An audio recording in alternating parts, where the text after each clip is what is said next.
I can do like this. If you want, I can do another sum and then go on to this particular new session. Last week we did four Three exercises. sums. Last week we did three exercises, no? Yes, three exercises. Three exercises, and then Fourth one you brief. Fourth one you brief little. so have you As done a that? Have you done that? done up to 5. All right. So fourth one, shall we see the answers? Then one by one, every day we are attacking something, no? And after that we'll Yes. start this. After that Okay. we'll start this presentation. So it is better if you can brief that fifth one also, if possible, better to brief All right. it. Uh, Yeah. Yeah. Let's see. Mm.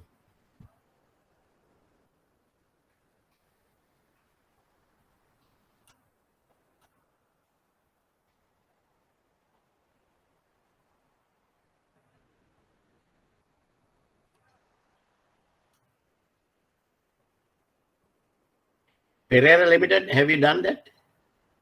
yes, I did it. You did it.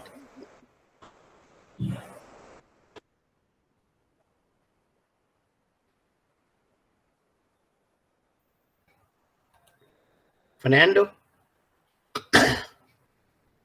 No, sir. No. Right. Just this. Yeah. Yeah. We'll do this sum, and then after that I will switch to the other one. Okay. We'll have to cover the syllabus also. Right. Question number 4. Our customer Fernando Limited. Buyer is Jones PLC London. Amount and term. Let me. Right. Amount and term GBP 500,000. DA terms payable 6 days from shipment date. Kevin, today also you have to help me. If you can't hear me or if you can't see the presentation, please call me, right? Last week, who did that one? Avanti volunteered, right? This week also, if there's any problems, please call me, right? Don't send me Okay. any, yeah, don't send me messages, just call me. Okay. Amount and term GBP 500,000. DA terms payable 6 days from shipment date. Order to be dispatched in 2 shipments. First shipment GBP 300,000 to be made during 10th or 11th week. Second shipment GBP 200,000, 14th or 15th week. It takes further 1 week for the proceeds to be received. Right? Okay. So once we do the shipment, it will take another 1 week to receive the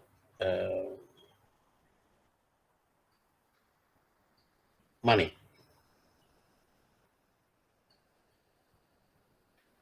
That means after 10th or 11th week, it will take another 1 week, right?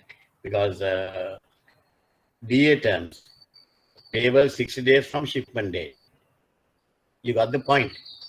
Can somebody tell me what is the point? Why we have given 1 week, additional 1 week?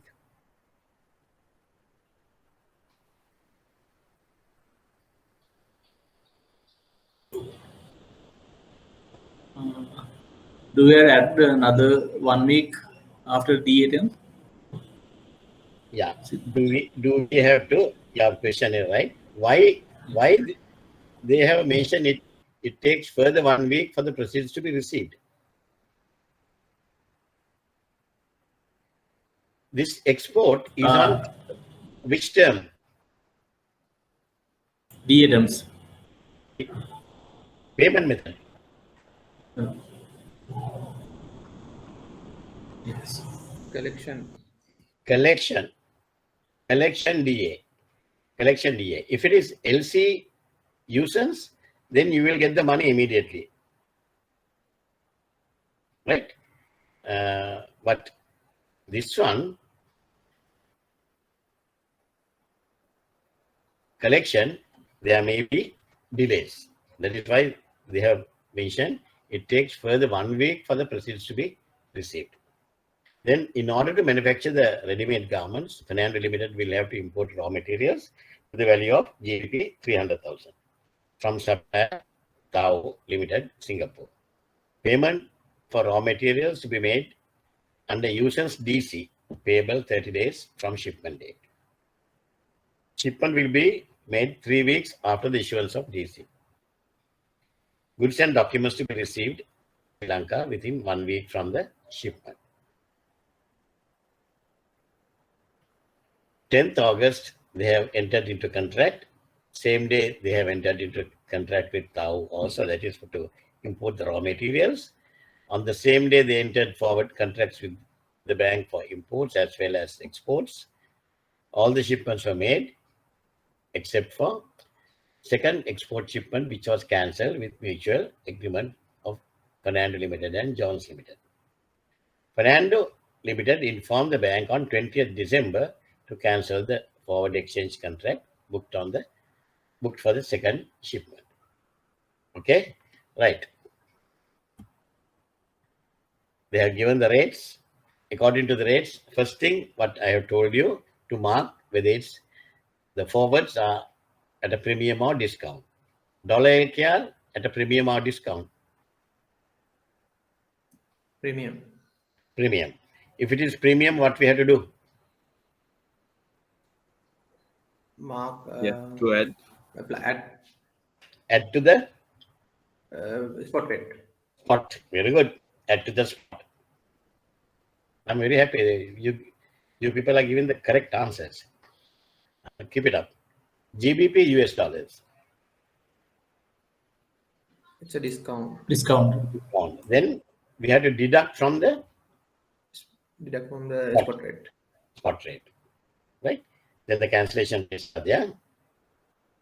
Right. Right. The first export, GBP 300,000. What is the period? 10th or 11th week. Plus 1 week. That means 11th or 12th week. That means 2 months fixed and 1 month option. How about your answers? This one, I hope you all have got it correct.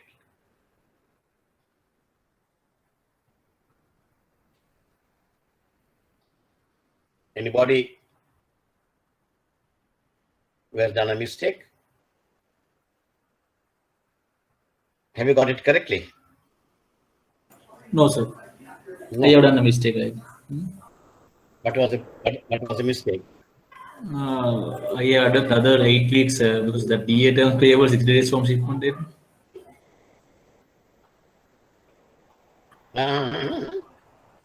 That amount and term GB 200,000, DA terms payable 60 days from shipment date. So I have added 8 weeks to 10th and 11th weeks. I have added another 8 weeks plus further 1 week.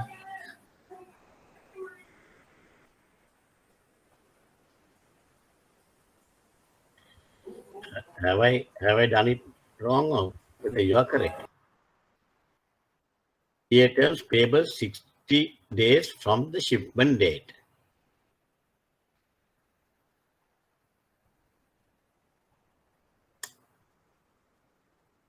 Who gave that? Sumudu. I think you are correct. I have missed the 60 days. DA terms payable 60 days from shipment date. I have made the mistake.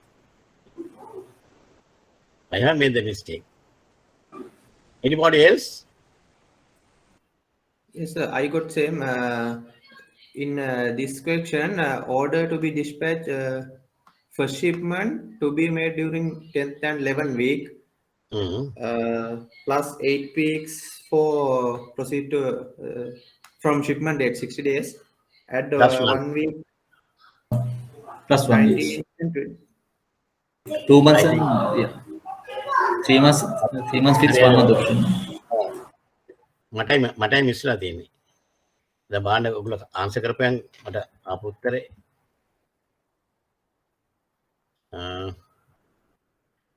how can we do this? Right.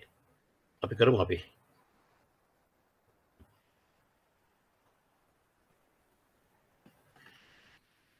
$300, 10th and 11th week, then plus 8 weeks. 8 weeks plus 1 1 week. week. Then it is 19. 10th and 20th. 19 and sure. තමයි හොඳයි. 20 weeks. That is 4 months. 4 month fixed, 1 month option. 1 month option. 4 months fixed, 4 month fixed. 4 months fixed, 1 month option. Right? Okay. Then second export, we will pay 200,000. Again, we have to add 8 weeks. And some disturbances. Can you mute your phones? Right, thank you. Then this one, 14 and 8, 22 and 23. 23 and 24 weeks.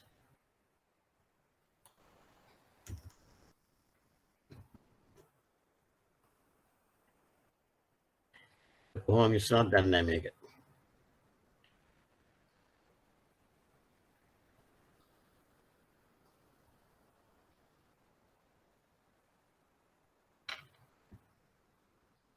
And it is 5 months fixed and 1 month option. Import, is it correct?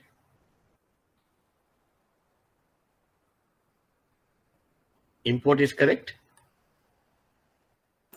Yes, sir. On the same day.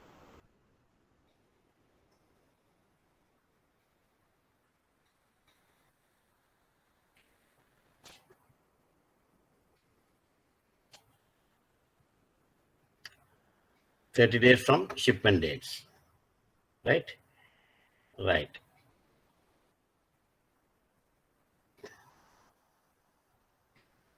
Make a hurry. Right? Okay. Now we'll do 4 months fixed, 1 month option. Okay. වැරදි. මේක දැන් ඔයගොල්ලෝ හදන්න ඕන. කීයදාවේ? 4 months fixed, 1 month option. $8 $113.80. Then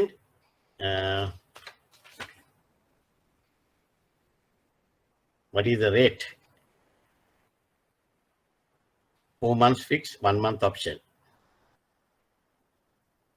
We'll have to do the whole thing. So for the import one, do you have to add that 1 week documents to be received in Sri Lanka within 1 week from shipment? Shipment will be made 3 weeks after the issuance of DC. DC payable 30 days from shipment date. In that case, do we need to add that 1 week also?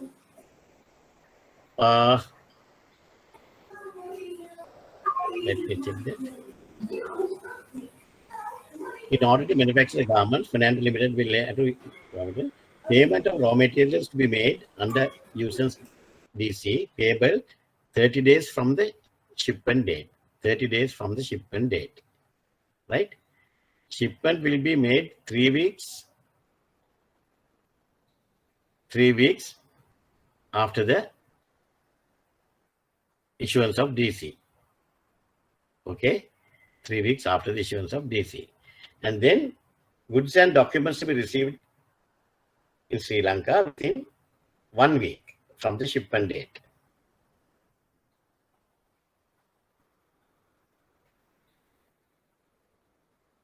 ඕනේ නෑනේ. ඒකත් ඕනේ නෑ. එකක් තෝරන්නේ නැහැ. ඒ කියන්නේ අතට ඇවිල්ලි ඉවරයි නේ. මම මේ කොහෙද වරද්දගත්තේ මේ? නිදිමත හදලා වගේ මට පේන්නේ. මමයි වරද්දගෙන තියෙන්නේ. නිදිමත හදලා මේක ඕනේ නෑ ඇත්තටම. හැබැයි මේ උත්තරේ 1 month 21යි ඔප්ෂන් එක ප්‍රශ්නයක් නැහැ. උත්තරේ ප්‍රශ්නේ නෑ, but we have to have the correct theory. මේක ඕනේ වෙන්නේ නෑ, මොකද අපි කොහොමද එනවා. උත්තර මේක 7 weeks කියන්නේ. ඒකම තමයි වෙන්නේ. Right. Thank you very much. Then 4 months fixed, 1 month option. What are the rates? Can somebody tell me? 113.80. We'll have to add 4 months rate or 5 months rate. 4 months. 4 months is 4 months. Here the 4 months rate again. 1.40. 1.40. Then the answer here. What is the answer here? 115.20. 115.20, right? GBP US dollars 1.5270 minus how much? That is 5 months or 6 months. Which is more favorable to the bank? 5 months or 6 months? 5 months or 6 months, which is more favorable to the bank? Since it's a discount. 6 months. 6 months rate. 6 months. 6 months rate. What is the 6 months rate? 0.630. 0.630. Point.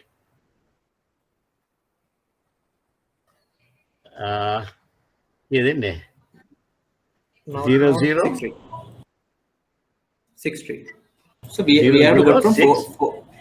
4 and 5 months. No, we have to consider 4th month and 5th month. Yeah. 4th and 5th. එතකොට අපිට යන්න වෙන්නේ 5th එකට යන්න ඕනේ. එතකොට කීයද එන්නේ? 0.53. 0.0053. Yes. What about others? Is it correct? Is it correct? Others are silent.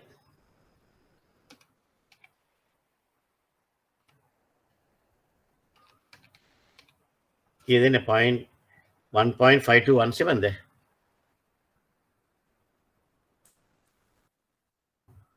Is it correct?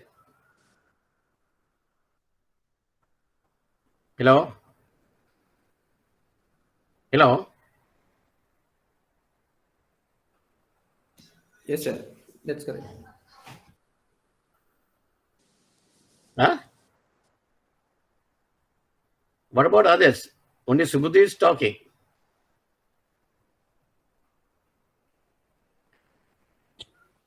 Answer correct, sir. Answer correct. අනේ කියන්නේ ඒක මම අපරාධ මම අල්ලගෙන ඉන්නවා. The syllabus එක අවගන්නත් තියෙනවා. Right? Into So sorry for the disturbance. Yeah.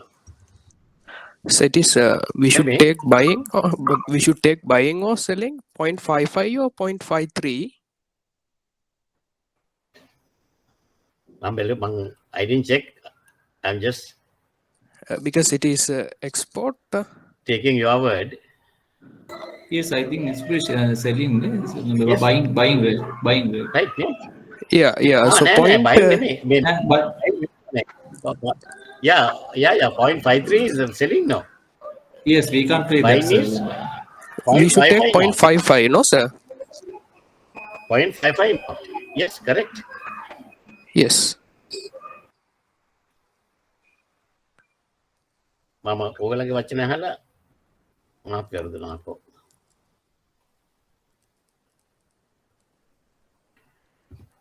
Now it is correct. Yes, now it is okay. Yeah, now answer is correct. 1.5215. Oh, correct. Then what is the answer for this one?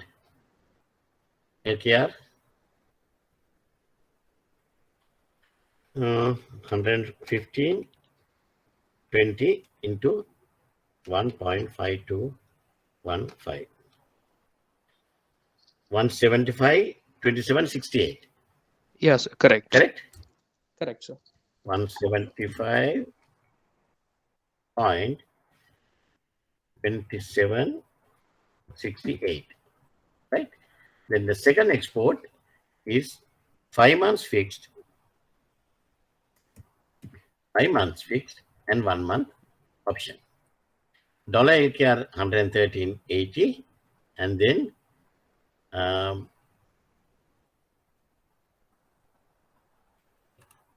second 5 months fixed, 1 month option. Then we'll take 5 months or 6 months, which 5 is months. more favorable to the 5 5 months. months. That is 170.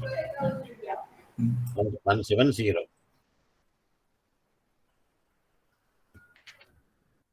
Right? 115.50. 115. 15.50. Okay. Then GBP US dollars 1.5270 minus 6 months. 6 months. 6 months. Yeah, point 0.650. 6.50.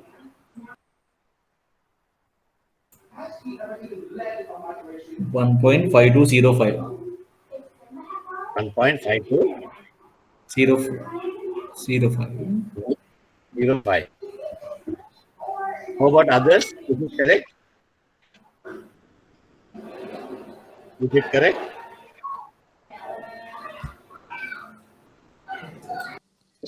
Correct, sir.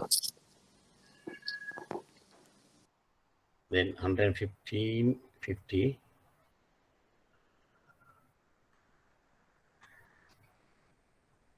Angkaleka. Hunda boleh tekan tang. 115.50 into 1.5205.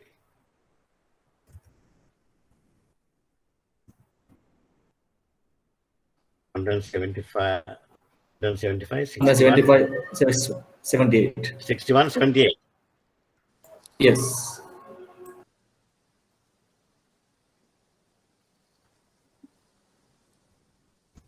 And 75.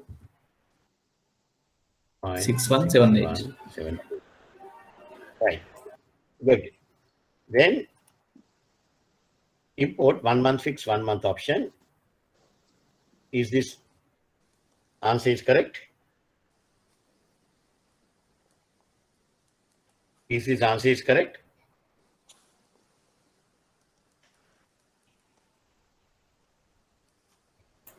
No. No. Why? Okay. Huh? Answer is correct or not? Okay, sir. 177, 7962. It is 80. 80. We are taken to 4 decimals. Right. Okay. It's okay. It's fine. Right. 177, Then, 79, yeah. 62. Yeah. Then cancellation. Cancellation during which period? 10th August. Fixed period. 10th August and 20th December. 10th August is 10th August, 10th September, 10th October, 10th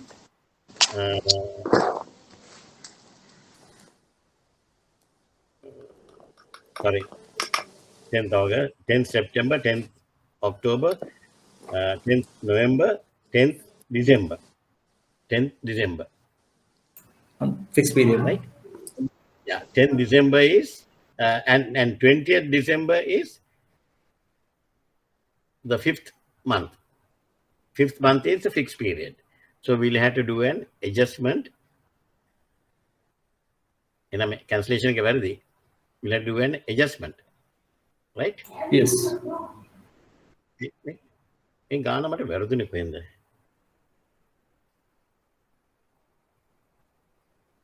September, October, November, December. All right. So then the rate is, we'll have to do the adjustment. 115.10 spot LKR, 115.10. Then 1 month forward, we have to do the adjustment. It's at premium, then we'll have to add premium. If you are adding premium, that is more favorable to the bank. Adding premium is more favorable to the bank. Right? 0.60 equals to 115.70.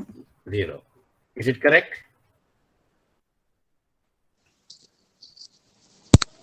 Yes, sir. Yes, sir. Yes. Then the second one, 1.5420, and is it at a premium or discount? Discount. Discount, sir. So Yeah. so we have to take same rate. No?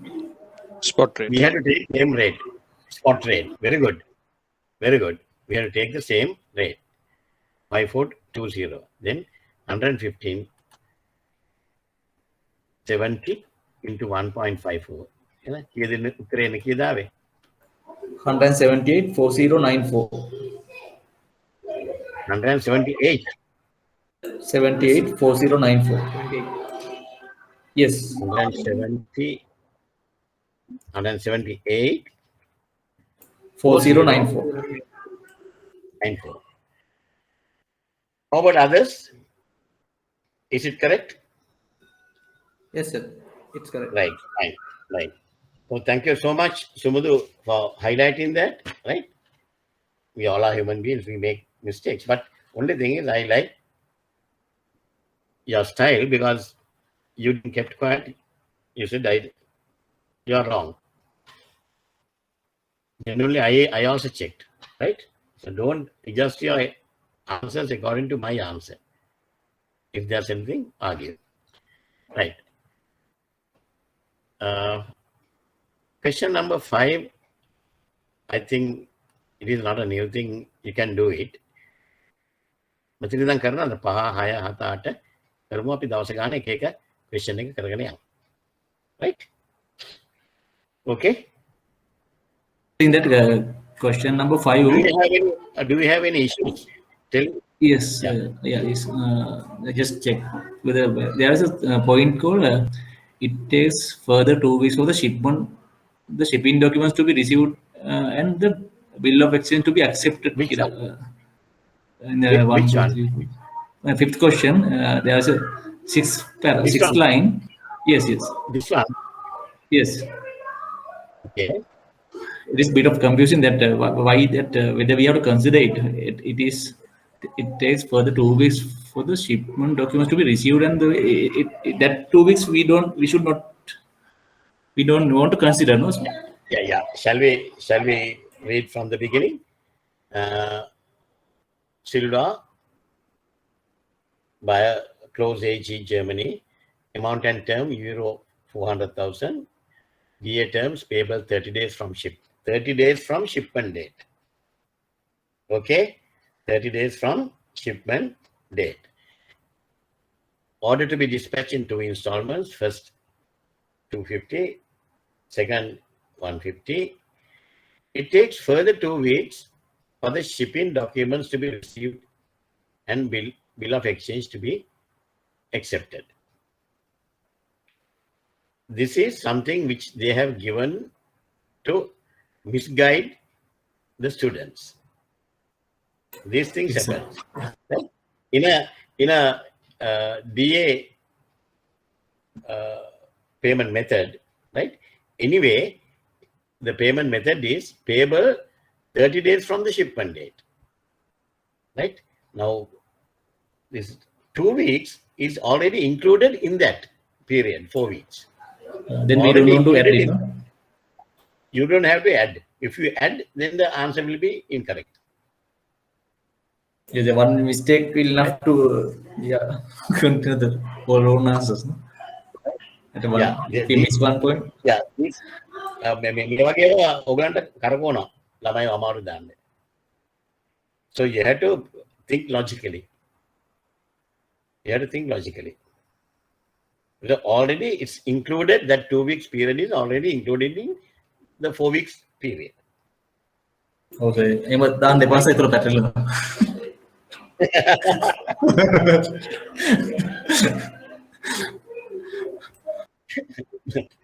ඔයගලන්ට ඕන නිකන් බබා වගේ ප්‍රශ්න ඕනේ නේ. එහෙම නෙමෙයි.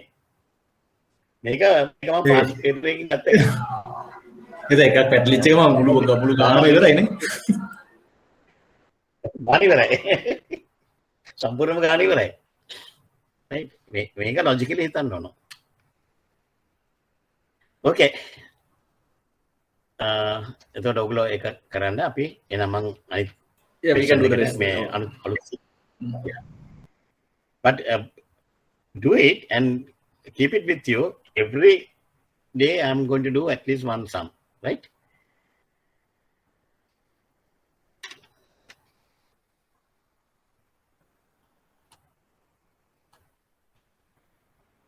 Can you see the presentation? Yes, sir. Yes, sir. Right. Okay. Today I want to discuss two areas. One is counter trade, and other one is counterport trade. Right. Both are completely different from each other. Let's discuss counter trade. Right. Counter trade. What is counter trade? The counter trade means exchanging goods or services which are paid for in whole or part with other goods or services rather than with money. Right? Rather than with money. The common characteristic of counter trade arrangement is that export sales to a particular market are made conditional upon undertaking to accept import from that particular market. Now, normally this counter trade is happening with less developed countries, especially African countries, East African, then Central African countries. Their currencies are not marketable.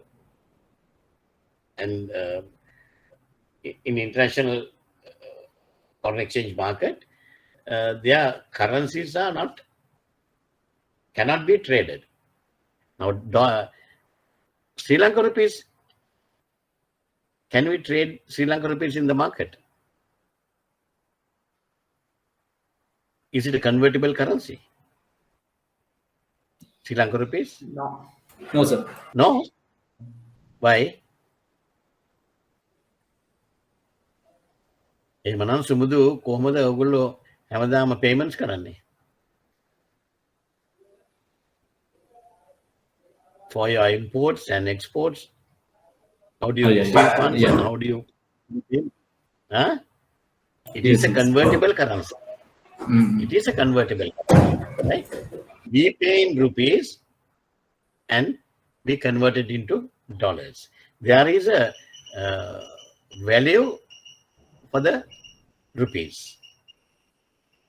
There is a value for dollars, sterling, euro, Japanese yen, Aussie, right? All the currencies. Sri Lanka rupees can be converted to those any currencies, right? So we are not that less developed. We are a developed country, right? Or developing නෙමෙයි අපි ඒ stages පැනලා. Now, most of the African countries, their currencies are not convertible currencies. So that is the main reason why we are doing this counter trade, right? So reason for counter trade is some countries lack commercial credit or convertible foreign currency to pay for imports.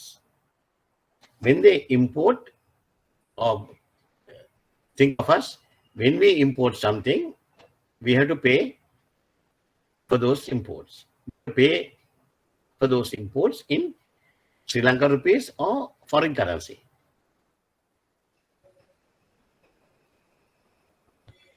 In foreign currency. In foreign currency. We are paying foreign currency. Right? But if you can't pay in foreign currency, අපිට ඉස්සරහට එන දක් වේද දන්නේ right? එහෙම වෙන්න එපා කියලා අපි හිතමු. Then what is the other option you are having? You want to do imports also. You want to do imports. Then what are you going to do?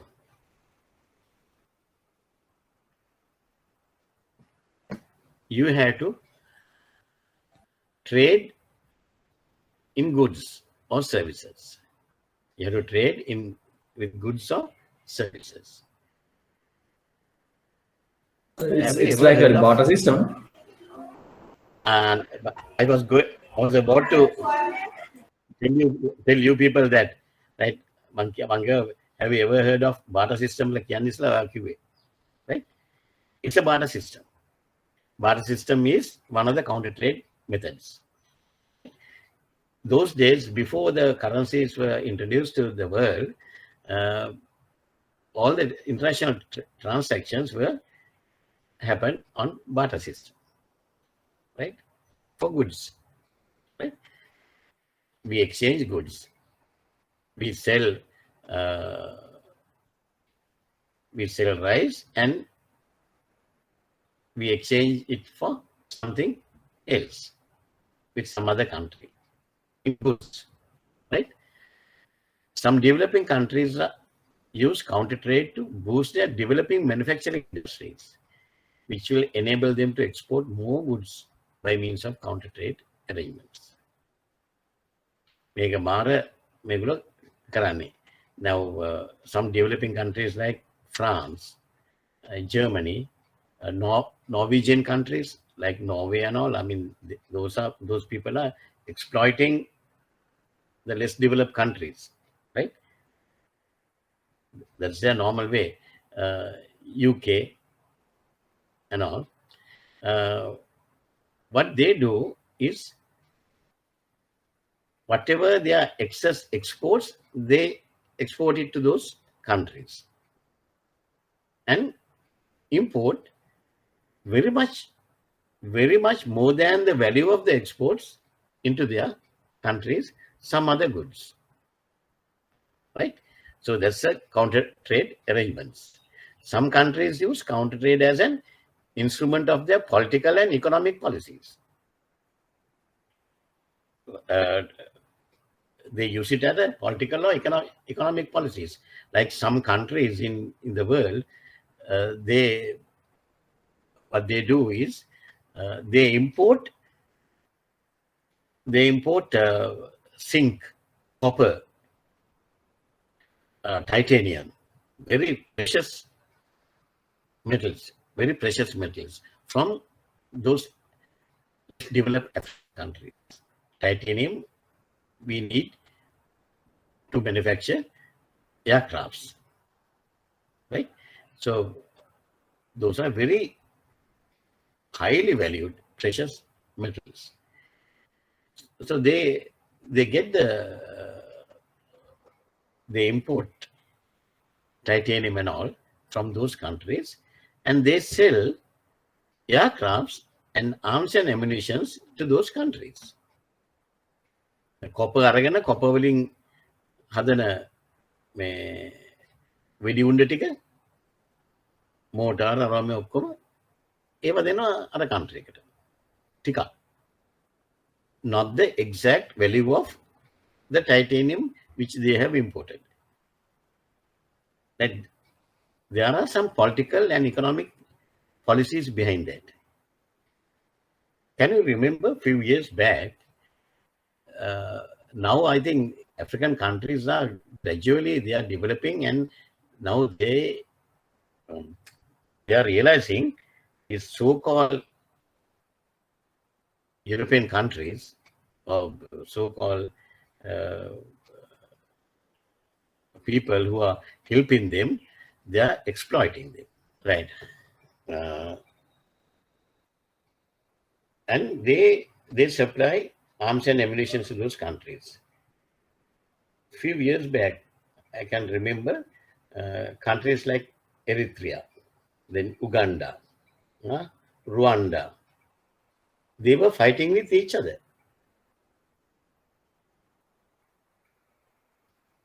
Who are behind them? So-called Russian bloc, American bloc, French guys, UK. Those are the people who are behind that, right? When they start fighting with each other, they need arms and ammunitions.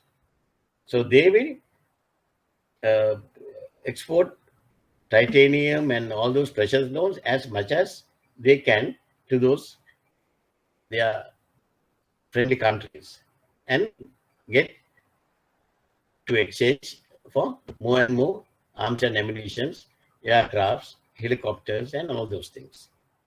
And they think those countries are helping them. Actually, they are not helping them. They have put them into a war and they are selling their products to those countries. So there is counter trade, right? In a buyer's market, to obtain more trade or to obtain new technology from another country, right? We'll try to understand this with a small example.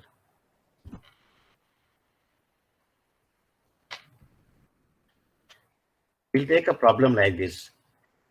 UK exporter sells capital goods to a less developed country, LDC country, less developed country, right? Capital goods. Capital goods කියන්නේ දැන් මෙහි වගේ දෙයක්.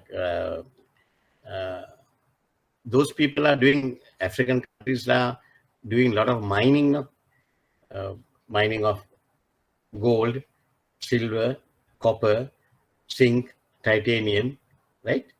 They do mining. For mining, they need machinery.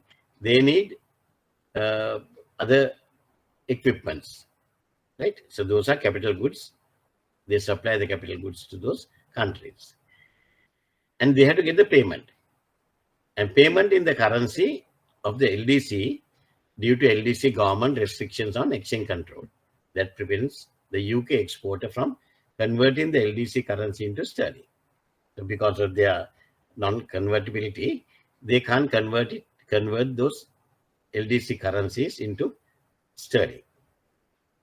So what they do, the possible solution is the UK exporter, now they will say they have shipped $100,000 worth of mining machinery to the less developed country, to Rwanda or Eritrea. Now they want to pay, but they can't convert it. They can't convert it, right? So they will say, okay, for this US dollars 100,000 worth of sugar, they will ask those people, and because they are manufacturing sugar also, one of their products, they ask them to send that product to UK buyer. Now, UK buyer is selling some machinery, but he is getting sugar as the payment. This guy, the UK manufacturer, is not dealing with sugar. That is not his line of business. His line of business is manufacturing arms and ammunition or whatever, right? So by anyway, they will accept those sugar, and UK guy will sell that sugar to another third party in UK, so that they can get sterling currency for that one. ඔගන්ට තේරුණාද ඒක වෙන හැටි? වෙන රෝමක් ගහලා යන්නේ, right? That UK guy, when he exports, instead of getting the money for the export, they'll get something else. The guy who has imported the machinery, their business is mining. They are not sugar manufacturers, but they will ask one of the sugar manufacturers in their country to export sugar to UK importer.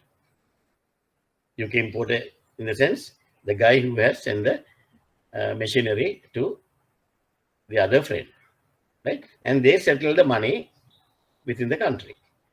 Settle the money within the country, right? Then when the UK guy gets the money, he will sell it to, when the UK guy gets sugar, he will sell it to some sugar importer. Normally, in this way, if the price of the machinery is, if you say 50,000 pounds, 50,000 pounds, they will do the calculations. They know what is the import price of sugar 1 ton to UK. So they will calculate and they will get much more than sugar for 50,000 pounds. 50,000 pounds at hambene, apita hambene 50 tons nang, 50 tons nang. Then metana hambena about 75 tons. Those people, they are clueless. So whatever the UK guy tells them to send, they will send. The antimata 50,000 pounds badu alata 75,000 pounds, they will generate funds. Okay, this is counter trade. In counter trade, there are 6 types of counter trade. In industrial counter trade, there are 6 types of counter trade. One is offset. Offset means traditionally being used by governments around the world when they have made major purchases of military goods or high technology goods, but is becoming increasingly common in other sectors. Offset. Make they sell titanium and they offset it with military goods or planes or fighter jets or whatever, arms and ammunitions. Those people doesn't have anything to do. They start fighting with each other. When the war starts, European countries, right, they can sell more and more arms and ammunitions and aircrafts and all those things to those countries. And the Yuddha Pataharan and right? Make up look business. Counter purchase. A foreign supplier undertakes to purchase goods and services from the purchasing country, importer, right, as a condition of securing the order. Counter purchase is generally imposed for 2 reasons. First, to stimulate exports, and second, in alleviate the balance of payment deficit resulting from imported goods. If you are importing goods, then we have to pay with foreign currency. Then your balance of payment deficit will be more. But if you are not paying in foreign currencies, instead of that, you are getting some other purchases. Right? Where they can balance the may countries balance of payment deficit make up pendulum. But only thing is when I'm discussing these 6 types of counter trade, you might think almost similar or very much similar. It is true, right? These all 6 types of counter trade are very much similar to each one. Small differences are there, right? The third one is tolling. Tolling is, in a tolling deal, supplier himself provides the raw materials. For example, steel ingots, and hires capacity of the factory to run into finished goods. They convert to steel tubes. Right? These are then bought by a final customer who pays the supplier in cash. Who pays the supplier in cash.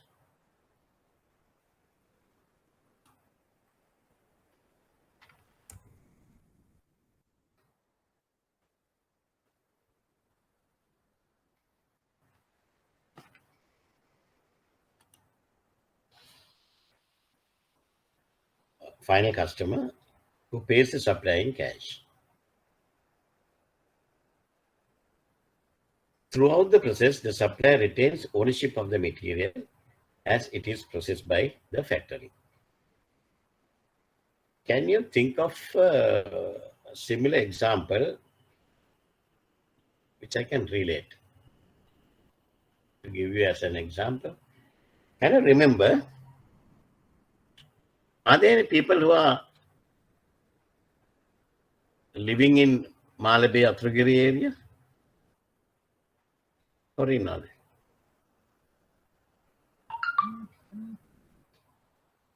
That's my area, right?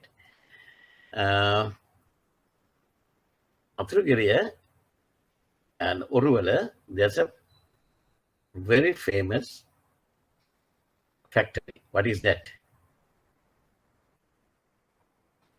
Uruvala කිව්ව ගමන් ඔබලා දන්නවා. Steel Corporation. Steel Corporation. Now the Steel Corporation is privatized. It's owned by a local guy, right? But when we started the Steel Corporation, that was during Mrs. Bandaranaike's time in 1971 or 2. We got it as an 100% gift or donation from the government of Russia. Russia donated this steel corporation, steel factory to us. Initially, what they did was they set up the factory. Factory was set up by them, and they they gave us the steel ingots also. We need steel ingots to do the manufacturing. Steel ingots can අපිට හැමදාම දකිනවා රැට after 9 o'clock විතර වගේ till 5 o'clock in the morning from Colombo port to the factory. The open lorries, the massive lorries are running from port to the factory, carrying steel ingots. Steel ingots can ලොකු මේ යකඩ නිකන් කණු වගේ ඒවා ලොකු ඒවා, the massive one, right? Massive size. And when they receive, they convert it to, they manufacture steel tubes out of that. That's the finished goods. And Russia is their federation. In return, they will buy those steel tubes from us, right? So actually, they have given us the factory. Then they have given the raw materials. Our labor is cheap. Using our labor, they convert it to steel tubes. And they are bought by the final customer who pays the supplier in cash. Right? දෙපැත්තම balance වෙනවා. That is another type of counter trade. Number 4 is barter. Barter system. Barter is one of the most common method of counter trade. Right? It's a very popular one. In a barter deal, goods are exchanged for goods. Goods are exchanged for goods. The principal export is paid for with goods or services from the importing market. Right? A single contract covers both flows, and in the simpler case, no cash is involved. Right? Any questions on that? Do you know that barter system is still existing in Sri Lanka among few circles, a big guys, a big few circles. They do business in through barter system, right? I have a friend of mine. He has his own garage, right? He's a well-known technician, right?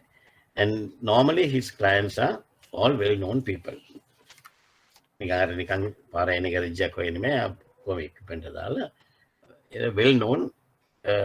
people. He handles only the famous guys, doctors, photographers, CEOs, clientele, right? And do you know, since he's one of my very close friends, right? So when he mentioned to me about this, how they are doing the business through barter system, then I asked him how they are doing it. He said, if you are repairing a vehicle, he has to charge us now. So he will not take money. Against my name, I owe him. Against my name, I owe him 10,000 rupees or 50,000 rupees for my repair. I'm not paying him. It will be there, right? The way again, yeah, I get a settle karagana when they will be.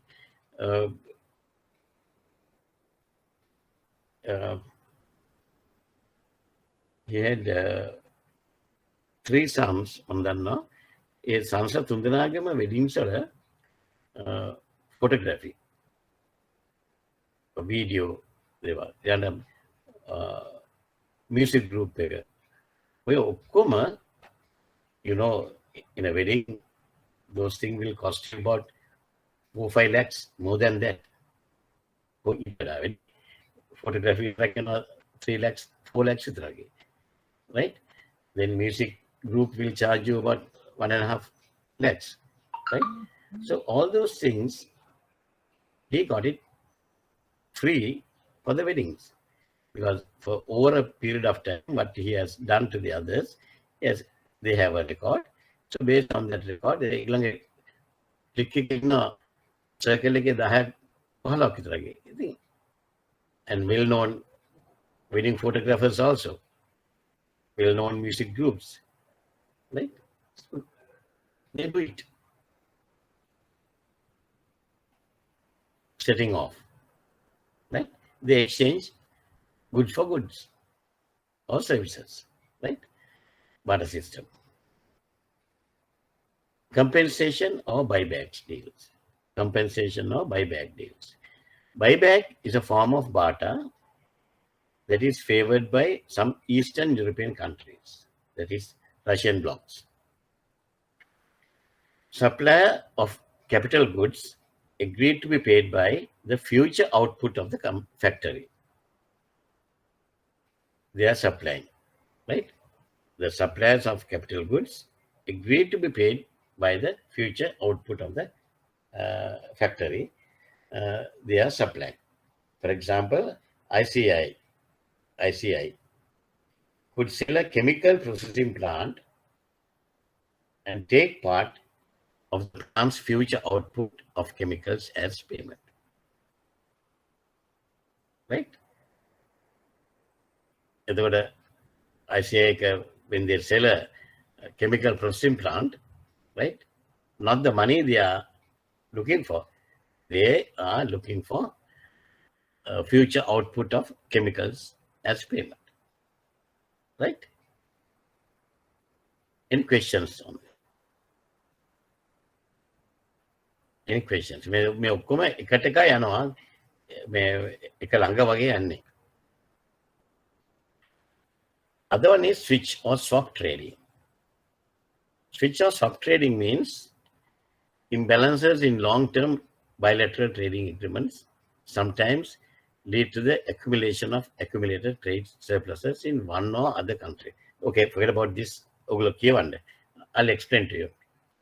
There are three, for example, there are three countries, Sri Lanka, India, and China. Or China. India, China, when a country comes, Sri Lanka, India, and Germany. So between India and Sri Lanka, we do the trading. And we have to pay India. We have to pay India for our imports. We have imported from India, so we have to pay India for our imports. Right? Meanwhile, Germany will buy certain goods from us. Let's see, rubber. They buy rubber from us, which they have to pay us. Germany has to pay us. We have to pay 1 lakh US dollars to India, whereas Germany has to pay 1 lakh in dollars. Right? For their exports, we have to pay. Then sorry, apay exports but here what is happening is, without paying us, we can request them to pay India to set off our outstanding with India. We are switching, or we are stopping the trading. Is it clear? Clear there? Yes, sir. Right, okay. Make a whatever calculate. Right? Abhi salli waliin allanne when stop karla done. Right. That's a very short presentation on counter trade. Right. The next one, let's see, additional risk faced by the exporter in counter trade. Additional risk faced by the exporters in counter trade. In May part, the questions in the examiner might ask, what are the 6 types of counter trade? Right? 6 types of counter trade. They are tolling, buybacks, barter. When you ask what are the 6 types of counter trade, you have to give only the 6 types. Sometimes the people start writing pages and pages, and they will get only 3 marks. For the entire question, for this particular part, they will get only 3 marks. A 3 marks,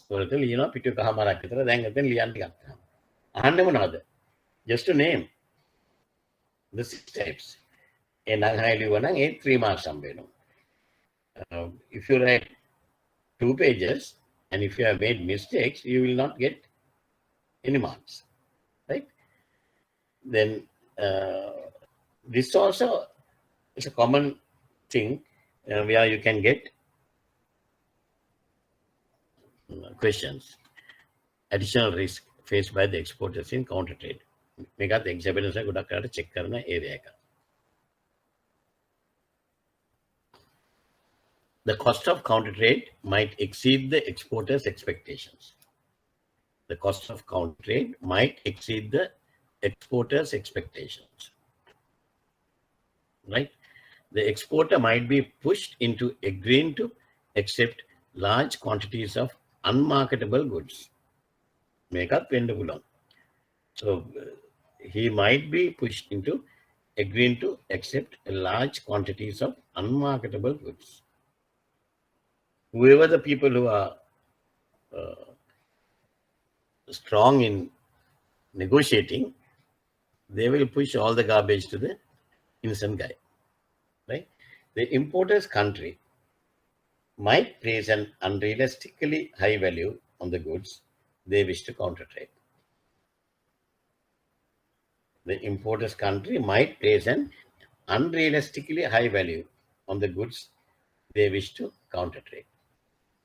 එතකොට පැත්තෙන් ගොඩක් ගන්න පුළුවන් අපිට. ගොඩක් අපිට ගන්න පුළුවන් නේද? Since several parties are likely to be involved in a counter-trade arrangement, it will increase the risk of cancellation of an export order due to one party failing its contractual obligations. Right? Okay.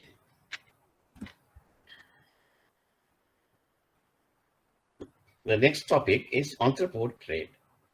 Entrepôt trade.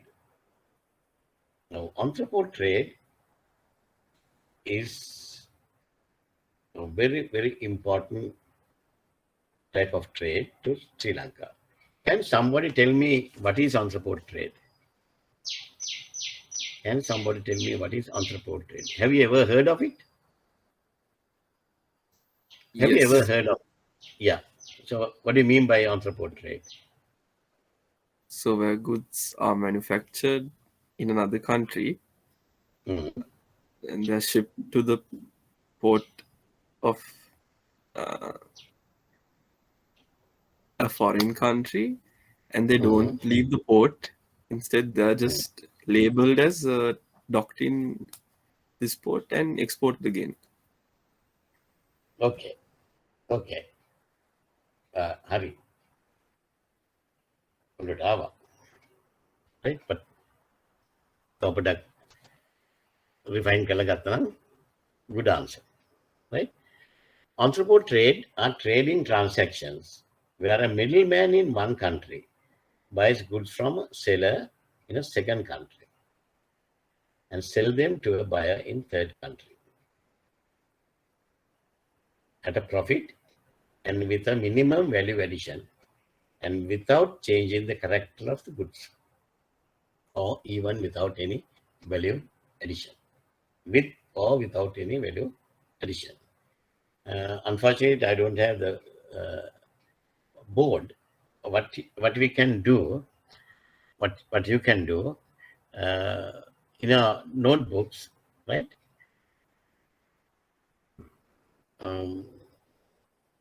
Draw a triangle. Draw a triangle. Triangle එක මේ අර උඩ පල්ලෙහාට දාන්න. Right? ඔළුව පල්ලෙහාට දාලා triangle එක අදින්න. අදගත්තද? Yes. Right. In the middle, you can write middleman. Middleman.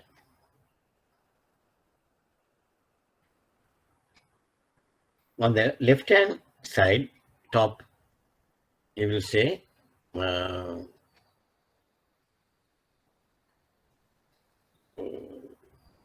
China. China. Then right-hand side, top corner, we will say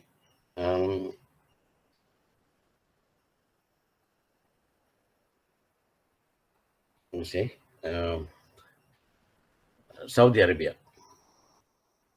Saudi Arabia. Okay. Now what is happening is, I'll give you an example. One guy, the middleman is normally in Sri Lanka. Middleman is normally in Sri Lanka. A middleman within brackets in Sri Lanka. Right? Now the middleman wants to he's a manufacturer of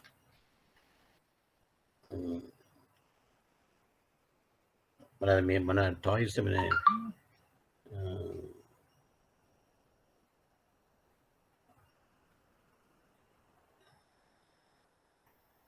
girls දන්නවා මේ අපි රෙදි වලින් හදන බොනික් කන්න මොනවද කියන්නේ? Soft toys, ne? Soft toys, right? This guy is a manufacturer of soft toys, and he got an order from Saudi Arabia to export soft toys, right? So meanwhile, he got an invitation from China to participate in their one of the trade fairs. So he has gone to China. There he saw in China, the softwares business is a massive thing.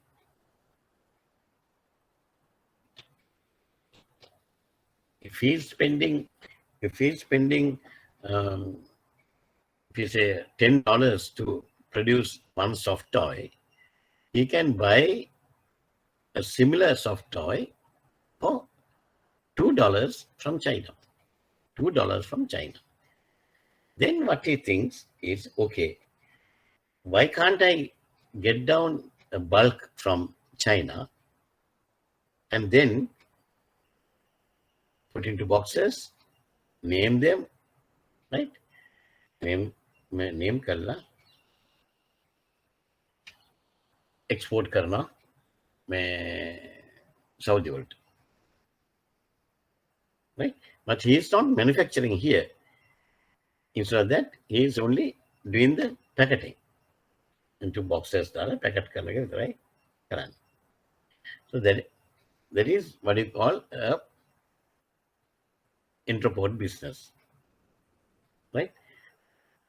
We import from the second country and sell them to a buyer in third country at a profit, right?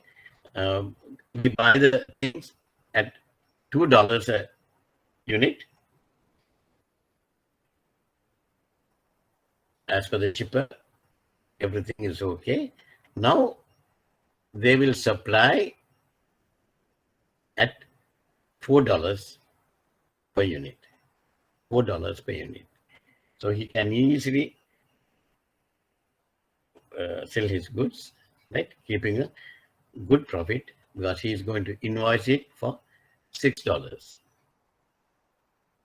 Right? He is going to invoice it for $6, and he get all the facilities from the first guy who is sending the stuff to Sri Lanka, right?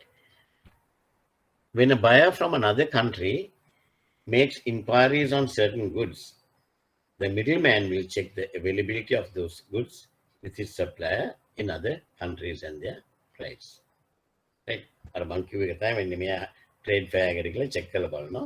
බලලා if it is reasonable enough, he will buy it, right? Just go through it. I'll come in to this.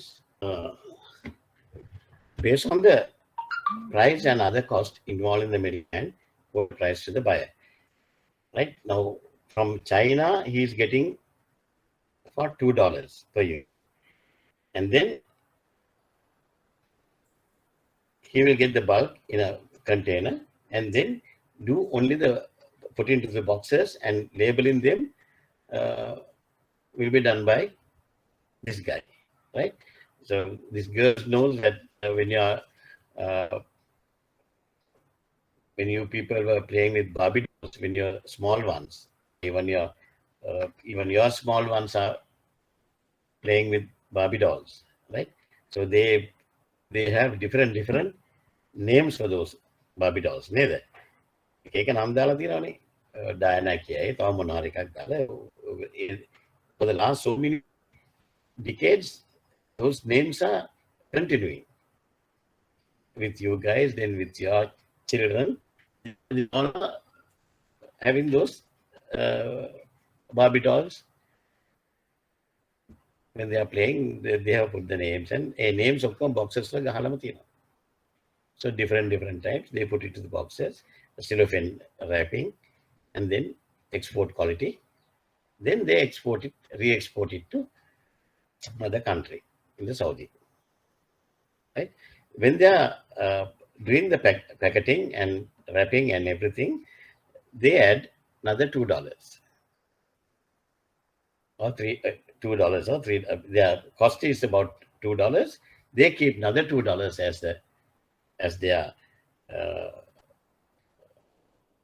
as their profit, right?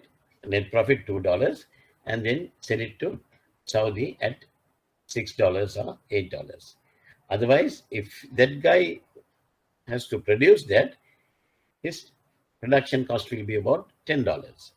So now he can undercut the others and sell it at a lower price, lower cost, right? So if they agree, he enters into a purchase contract with the supplier, the Chinese guys, he will get into a purchase contract, right? A sales contract with the buyer in Saudi. The difference in price minus all cost is the middleman's profit, right? Difference in price, right? They are selling at $8 and all cost $2 purchasing price plus this guy's overheads $2, $4. So this guy's profit is $4, middleman's profit, right? Suppliers ship the goods as instructed and submit documents through banking channels to middleman. Now, this is how it is happening. Now, tell me, in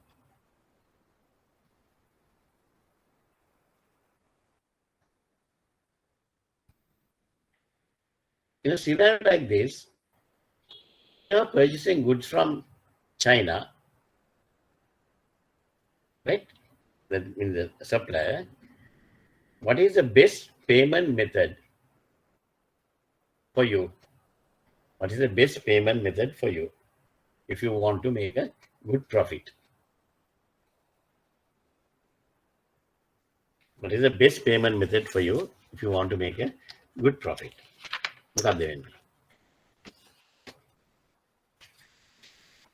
Open account. Open account, very good. Open account. If we exist, Term LC. term LC, yes. And DA collection. DA, Collection. collection DA, right? Okay. Collection DA is also good.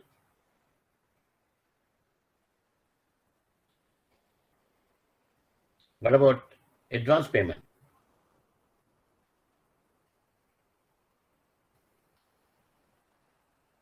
What is advance payment? Okay. Advance payment more is for the importer. Yeah. If it is advance payment, then we have to pay the money in advance. But we will be getting the money from our buyer after we do the packaging and other things, right? So we don't want to utilize my money. What I want to do is to do the export without spending my money as much as possible. Keep it correction DA, LC users, Open and account. open account, right? So when you then you have to pay them on a deferred date, maybe 60 days or yeah, if you say 60 days DA එකක් යනවා නම් අපි හොඳටම හොඳයි. වැඩේ ගොඩ. Right? Then when we are selling, what should be the payment method? The most preferable payment method. That's preferred advance payment. Advance payment. Then Collection DP. collection DP. and site LC. And site LC. Very good. Then ඔයගොල්ලන්ට triangle එකේ from China to Colombo A line එකේ පල්ලයට ලියන්න පුළුවන්ද මොනවද payment methods කියලා. Likewise from Colombo to Saudi, the right hand side, right? They also write what are the payment methods. Okay. And normally, when we import the goods, according to entrepot trade and the custom hub regulations, they won't allow us to take the goods into the country. Right? True that it has come to the country, but it will be in bonded warehouses. It will be in bonded warehouses. Right? So they are not allowed to take the goods out of the country. And the government wants to promote this entrepot trading with our people. So because of that, they give various facilities to the exporters. Various facilities to the exporters. Normally, they give 21 days free bonded warehouse facilities. Free bonded warehouse facilities for 21 days. Right? මේවා ලියා ගන්න ඔයගොල්ලෝ පේරේ. මම මේ කතා කර මේකේ මම ගොඩක් ඒවා කතා කරන මිසක් notes නෑ. ඒකෙන්ද ඔයගොල්ලෝ ලියා ගන්න. The middleman arranged with his bank to substitute bill of exchange and the commercial invoice received from the supplier with his own documents for the higher value and present them to the buyer. It can happen, no? Normally, it has to be like that. The final buyer will pay and obtain documents to pay the goods. From the profits received, the amount due to the supplier is paid and the difference is paid to the middleman. That is how middleman is getting the profit. Okay? That's how middleman is getting his profit. The exact operation will depend on the method of payment used for the settlement of two contracts. So the first contract will be between the supplier and the middleman. It will be open account, DA, and use and sales. Likewise, the second one should be advance payment, DP, and site LC. Right? Okay. Now, if we talk about this entrepot trade, මේ හරි ලියා ගන්න මේ මොනාරි උගන්ට තව මට මේ මතක් වෙනවා මම කියන්නේ, right? Regarding the entrepot trade. In simple terms, entrepot trade involves importing goods from one country for the purpose of re-exporting to another. That we learned, right? Normally in international trade operations, we have famous entrepot hubs, very famous one, right? One is Hong Kong, Singapore, Amsterdam, right? London. Those are famous entrepot hubs, right? What do you think about Sri Lanka? Sri Lanka has a very good potential, a great potential for entrepot trade in Sri Lanka, right? Because we are an island, we have 3 very good ports, right? So we have ample opportunities to promote this entrepot trade operation.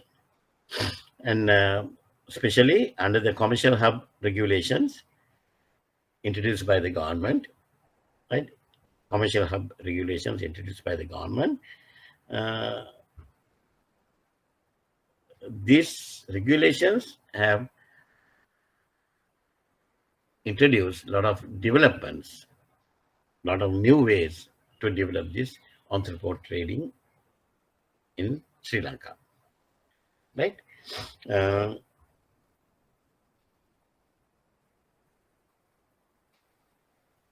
This where are the entrepreneur trade is happening in Sri Lanka?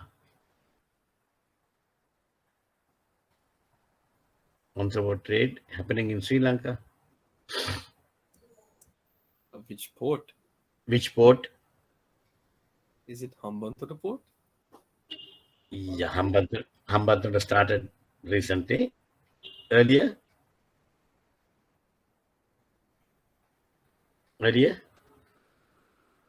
Colombo. Colombo port is very, very famous. Colombo and Hambantota, three ports, right? That is by way of ships, the transport by ships. Where they go, Hambantota port, of course, you can imagine. Colombo, where are these entrepreneur trade operations happening? Most of you are working in Colombo now. දැකලා තියෙනවද? කොතනද තියෙන port එකේ? මේ ඕගොල්ලෝ දැකලා තියෙන තැන් මොකද්ද කියලා බලනවත් නෑ. අතනින් යනකොට බුදියගෙන යනවා ඇති.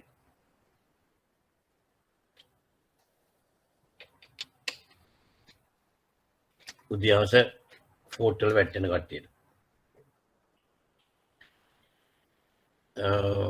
On Macklem Road, have you seen the big warehouses? දැකලා තියෙනවද දෙපැත්තේ? Lake House පහු කරලා ඩාලි රෝඩ් එක පැත්තට එනකොට from Lake House, passing Lake House, ඩාලි රෝඩ් පැත්තට එනකොට දෙපැත්තේ තියෙනවා big warehouses. අනිත් දවසේ පොඩ්ඩක් බලාගෙන යන්න. Right, big warehouses. Those are the bonded warehouses. Those are the bonded warehouses. Port එකෙන් අරගෙන එතෙන්ට දානවා. Hambantota, of course, we have a massive space, so we can develop this entrepreneur trade in Hambantota. I don't know why the government is not making much effort to this one, because this is a very good opportunity in Hambantota. Just imagine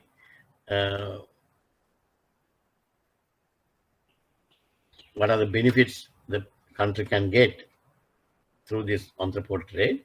One is foreign exchange. The main one is foreign exchange. We are selling, and we are getting. After that, we are getting money from the buyer, right? Take a foreign exchange. This is what we need at the moment. Sri Lanka is lacking foreign exchange reserves.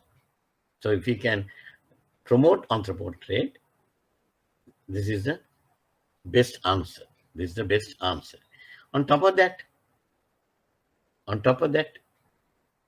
take for an example, Hambantota port. Now, if the government wants to promote this one, to give more and more facilities to the exporters and encourage them to do the thing, then even now they are giving 21 days free, right? So they will say,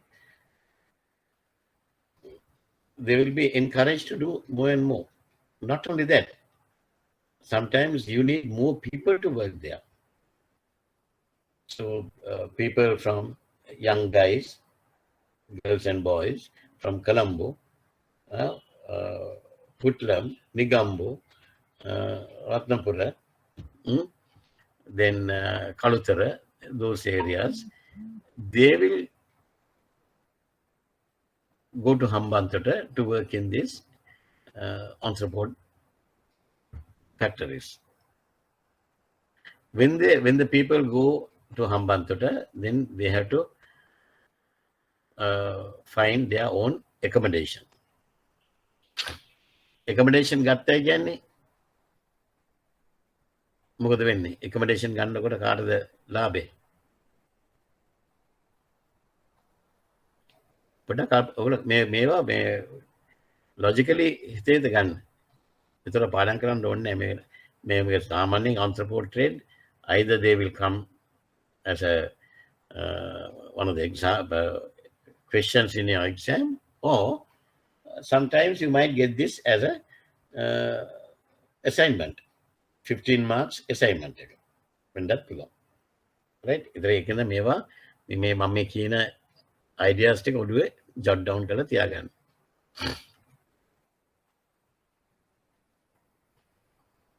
ළමයි අහම මොනවද වෙන්නේ? They have to stay in boarding houses. When they stay in boarding houses, who will get benefited?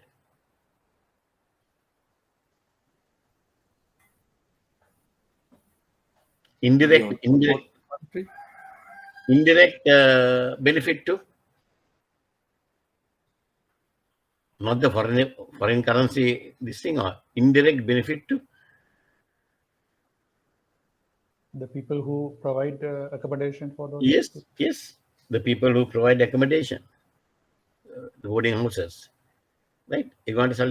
Then these people have to get food, right? Small boutiques in ඔයගොල්ලෝ දන්නවනේ ගම් වල ඔය කොළඹ වැඩ කරන තැන් වල අපේ ටවුන්ස් වල තියෙනවා බත් එක 100යි උදේට බත් එක 80යි. ඔයගොල්ලෝ දැකලා තියෙනවනේ උදේට බත් එක 80යි දවල්ට බත් එක 100යි. අනේ අර ළමයි ඔය කාලේ ජීවත් වෙන්නේ. So the guy who is preparing those food packets, that's another additional job for them, a new income generation for them, right? එක මේ අලුතෙන් generate කරන මේ income එක, right? Then what else? These people have to do their washing, cleaning, the laundry services පටන් ගන්නවා. ඒවට යනවා මිනිස්සු. වෙන එකක් තියලා පෙට්ටි කඩ තියෙනවනේ බුලත් පිට තියෙන්නේ. ඒ බුලත් පිට තියෙන පෙට්ටි කඩ වලට බිස්නස් වෙනවා. ඒවත් පටන් ගන්නවා. So ultimately there's a massive chain getting benefited from this entrepreneur trade operations, right? If you do it properly, not only the entrepreneur, the others, the indirect assistance or the revenue is immense, right? So the benefits of entrepreneur trade to traders, a relatively easy method of earning foreign exchange. You can earn foreign exchange. It's an easy method. You don't have to worry about all the things, right? Within 21 days, do some value addition, then sell it, right? The period of time spent to complete the transaction is relatively short. The maximum time period is 21 days, right? Then benefit of entrepreneur trade to the country, increased foreign exchange earnings, because we are selling at foreign exchange. We are getting foreign exchange. Then generate additional earning for seaports, airports, and to the other service providers in Sri Lanka, both in public and private sectors, right? Enhance the image of the country as a trading center. Enhance the image of the country as a trading center, right? Okay. Now, this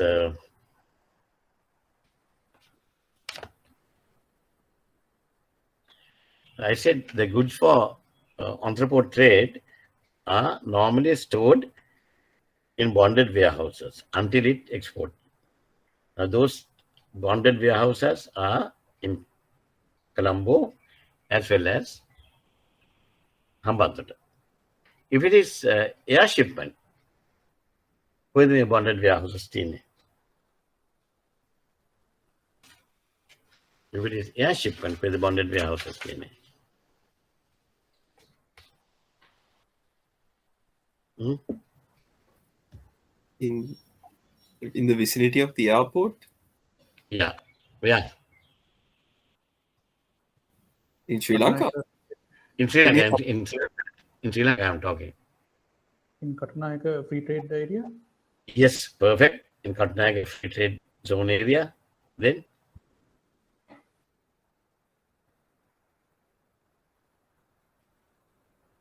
Biyagama free trade? නෑ බීගමට බරු කියන්න දෙන්න මේක තියෙන්න ඕන කිට්ටුම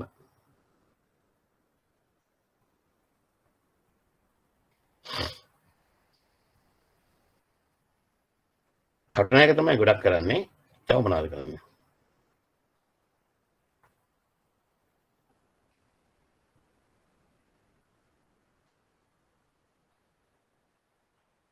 එකක් තමයි Mattala airport complex they have one and in Mattala they have taken Koggala free trade zone also doing entrepot trading operation right they have designated bonded warehouses the warehouses also maybe a private one or the government one but in Sri Lanka the majority are government ones right and there's another thing under entrepot trade just jot down this particular circular number central bank has issued a circular reference can you write down the circular number reference 06/04/14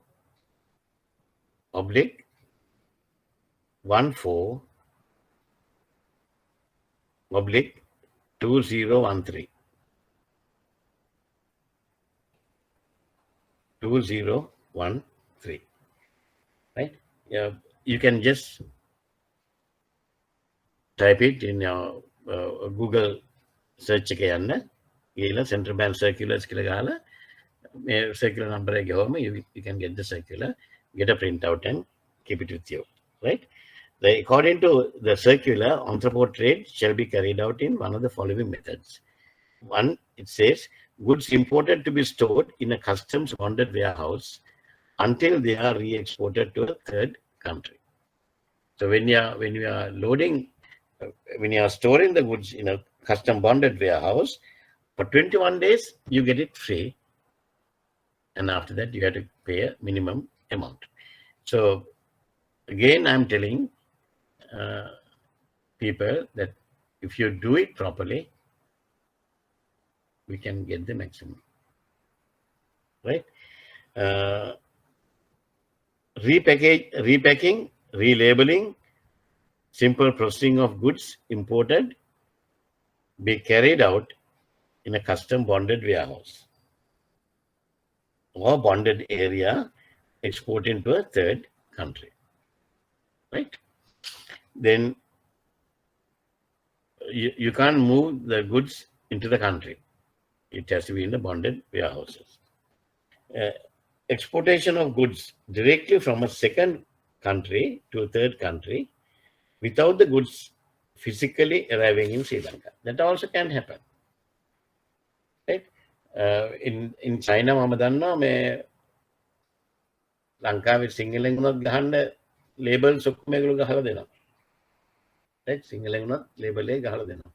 So another option you are having is everything done by China. Everything done by China and without you getting the goods to Sri Lanka, the goods will go direct from China to Saudi. Exportation of goods directly from a second country to a third country without the goods physically arriving in Sri Lanka. Right? The last one, the fourth point, D, transfer from ship or aircraft to another within a port in Sri Lanka without the cargo being taken into bonded warehouse. Right? Okay. Importation of the following items are under entrepôt trade is strictly prohibited as per the circular. They are narcotics and arms and ammunitions. Narcotics and arms and ammunitions. Okay.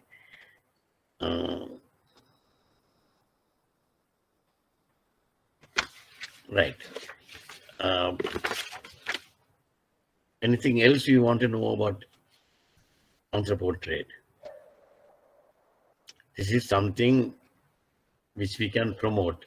Unfortunately, it is not happening much. Are there any banks who are supporting entrepôt trade? Ogalanga banks unari kalatnade entrepôt trade customers at quick money. Quick money. You have to have the brain.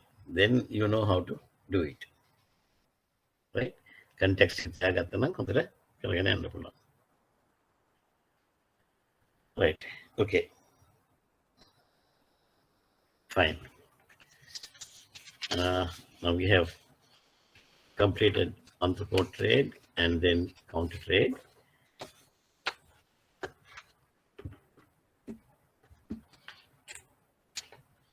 We have time to do another topic, which I want to do that topic, right? We'll take a small break. Now it's 10 to 3. 10 to 3. 3 o'clock, we'll start this. Right? In America, Uganda got a plata and the long exam make a benefit of entrepôt trade to the country, right? Increase foreign exchange earnings, generate additional earnings, seaport and etc. The facilities provided by the Sri Lankan government to develop entrepôt trade, right? Regulations issued by the Control of Exchange encouraging entrepôt trade, either via Sri Lanka or direct to the third country. Tax exemptions granted for selected products like petroleum, gas, and petroleum products, right?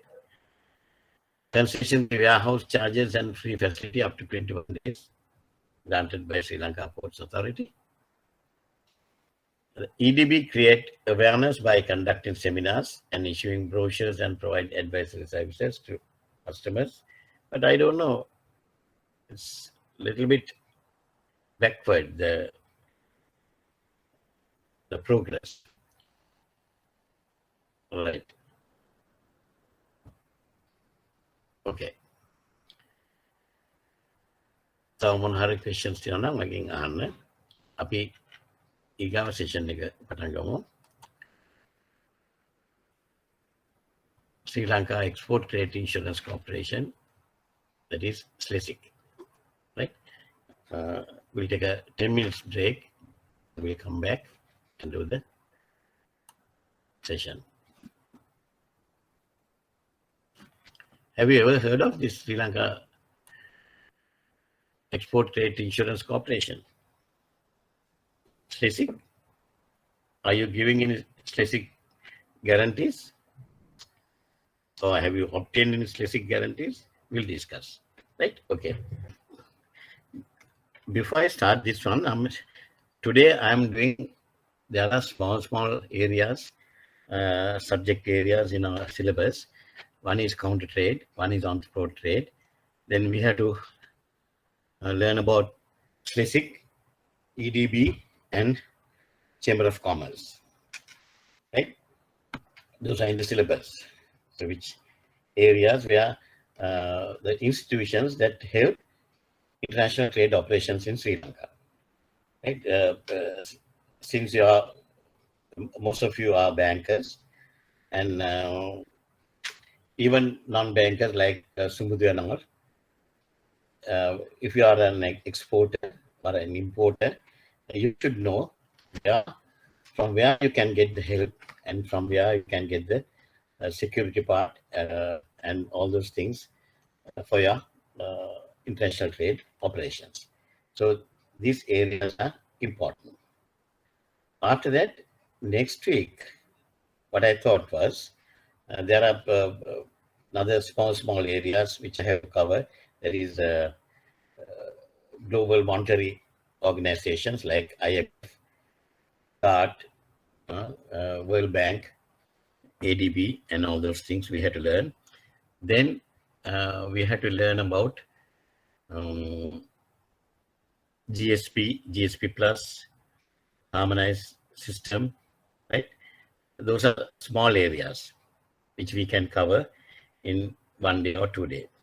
So because of that, what I thought was from next week, what is very, very important for trade finance guys, especially for trade guys, is the key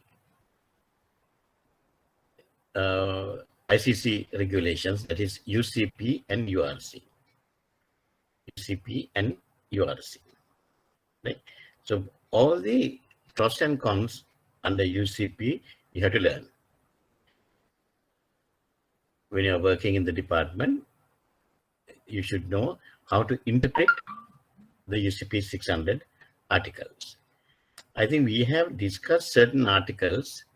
Have we discussed all the articles? Or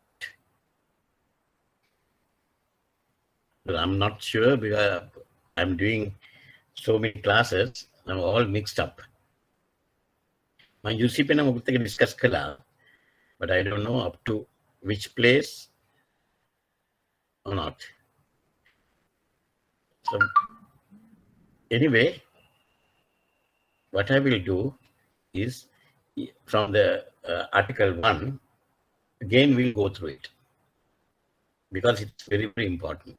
But since you all have done this article, I want you to read and get ready and come at least article 1 to 19. 1 to 19. Article 1 to 19 එක ඔයගොල්ලෝ කියවලා ready වෙලා ඉන්න. Right? කියවලා දෙන්න. අනික UCP 600 you have to have with you when we are discussing those things next week. Right? UCP 600 ඇත්තවන article 1 to 19, read it and try to analyze the areas, the gray areas, and then we'll discuss the things. Right? Likewise, once we finish discussing all the articles, including Article 39, assignment of proceeds, then my plan is to discuss with you what do you call this ISBP, International Standard of banking practices. Yeah, International Standard Banking Practices. International Standard Banking Practices. Right? It's a lengthy document which is very, very important for the document checkers. Right? Once you cover the ISBP, then you are ready to check the documents. Then we'll do document checking practical workshops. At least we had to do about 2 or 3 workshops, and then you are ready for the exam. Right? I'm just delaying that area, ISBP. ISBP we can discuss, but practical workshop until this COVID epidemic is reduced up to a certain amount, and when the country is open, when we can move little bit easily, I don't think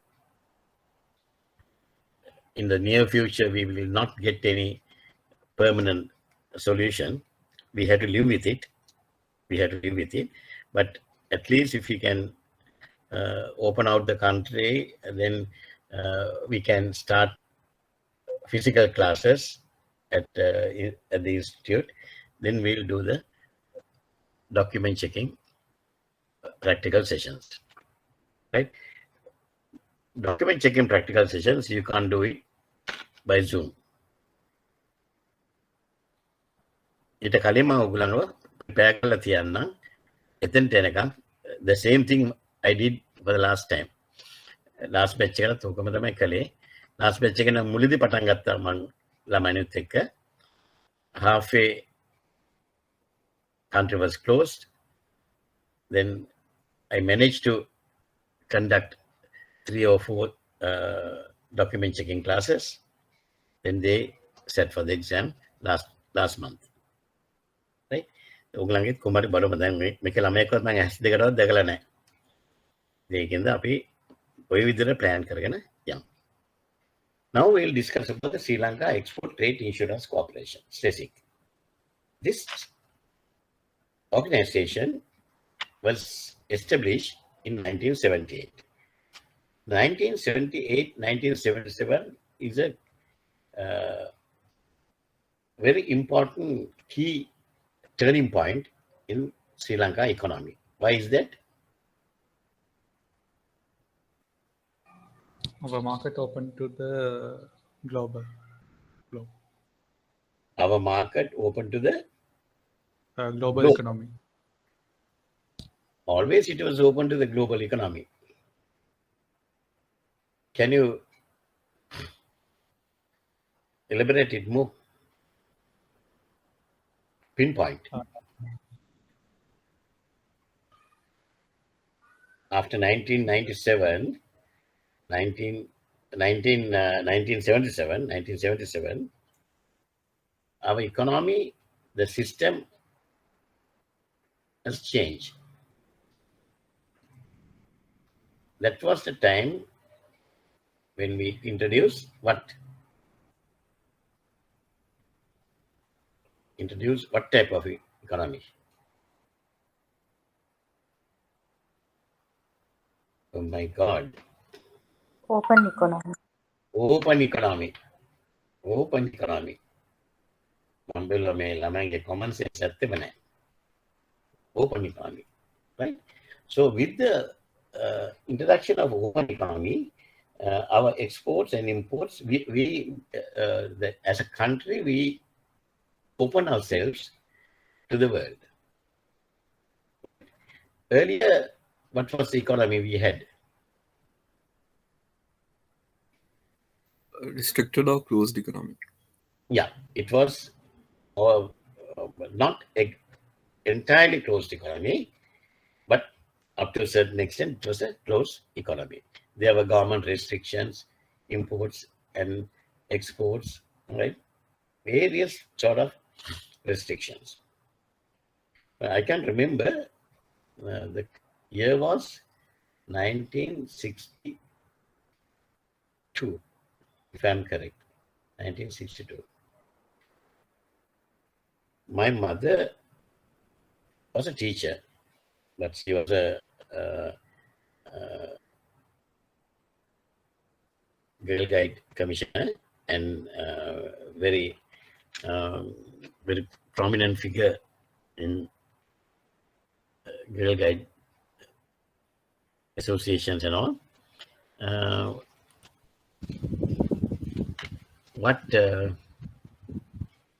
happened was she got a scholarship to go to Singapore for 3 years. මමත් පොඩි එතකොට මටත් අවුරුදු 10ක් විතර ඇති අපි චූටි. She got a scholarship to go to Singapore. Just a teacher, right? You won't believe, to go to Singapore, she had to go to the Prime Minister to obtain the permission. She had to go to the Prime Minister. She had to take the Prime Minister's permission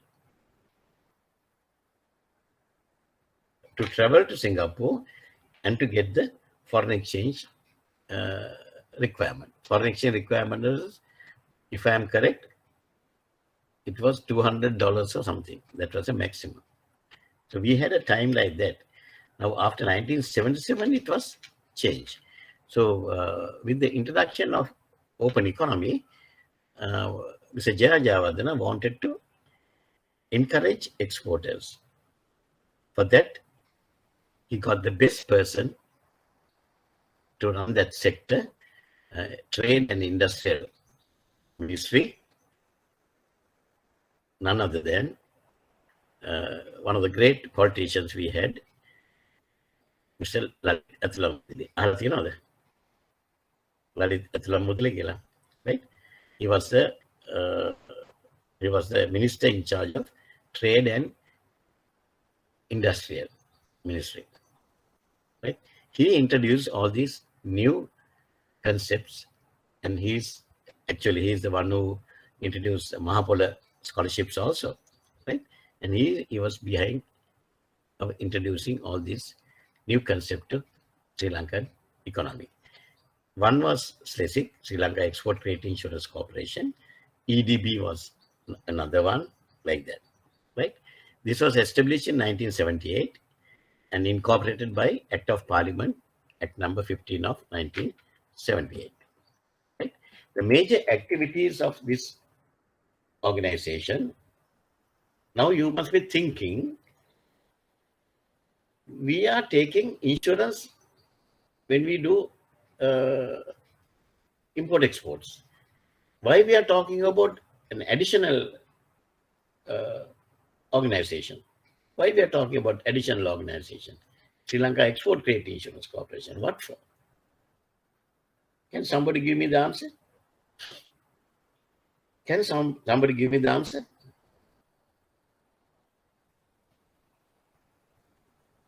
If you have heard about SLESIC, in a normal insurance, what is that insurance called? Day to day, what you are taking under Marine insurance. marine insurance. Marine insurance, very good. Marine insurance, right? Marine insurance, which covers what? Damages or loss of the goods, right? Nothing else.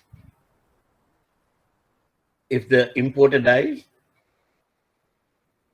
if the importer goes bankrupt, getting down the money, are they covered? No. No, they are not covered. They covered only the marine insurance, right?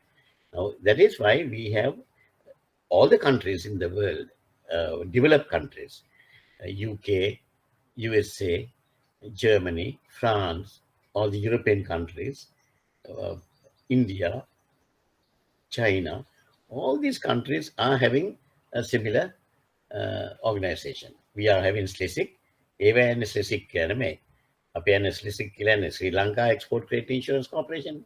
ඒගොල්ලන් ගන්නේ ECI, Export Credit Insurance Corporation, ECIC. ECIC. අපි තමයි ඉස්සරහට SL එකක් දාලා තියෙන්නේ. Right?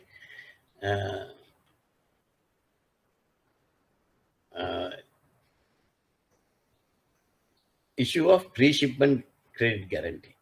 Pre-shipment means before we do the shipment, while doing the manufacturing part, that is also covered. Then issue of post-shipment credit guarantees. Once we ship the goods, again it is covered. Right?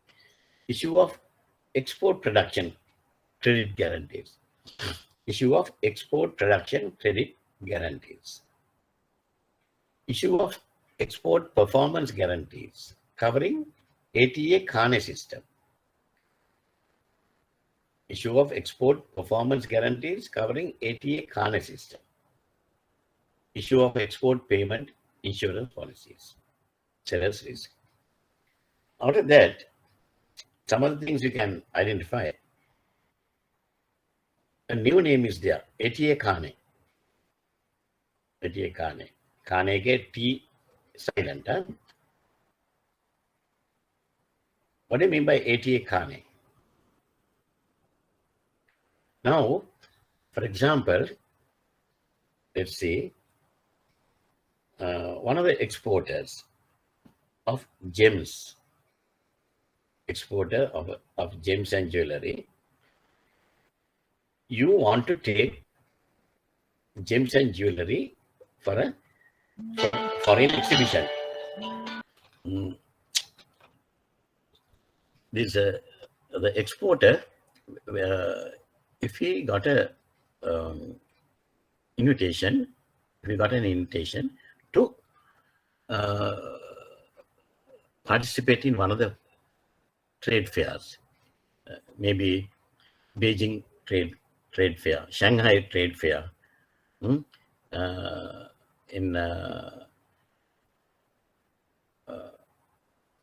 Paris trade fair, Dubai trade fair, like that, trade fairs. Then to a trade fair, you have to take gems and jewelry out of the country. It will be an export. If it is an export, gems and jewelry, according to the import-export regulation, you have to pay taxes, custom duties and taxes, because those are precious items and under certain category. So you have to pay taxes and the custom duty. That is one. So if according to the value, you have to pay taxes. Normally it's massive amount. Then when you are bringing back the balance, again you have to pay import taxes. Now export taxes as well as the balance when you are bringing back to Sri Lanka, you have to pay import taxes. So there won't be any profit to the guy. To avoid that and to encourage this type of business, we have introduced ATA Kane system. Even every country, they have this type of ATA Kane, right? Kane is a French word. So this type of system is introduced. And for that, they have to get export performance guarantees covering the ATA Kane system. Now, when you have a ATA Kane guarantee, then what is going to happen is, if you are taking, if you say 50 numbers or 100 numbers of gems and jewelry, you have to give a detailed list.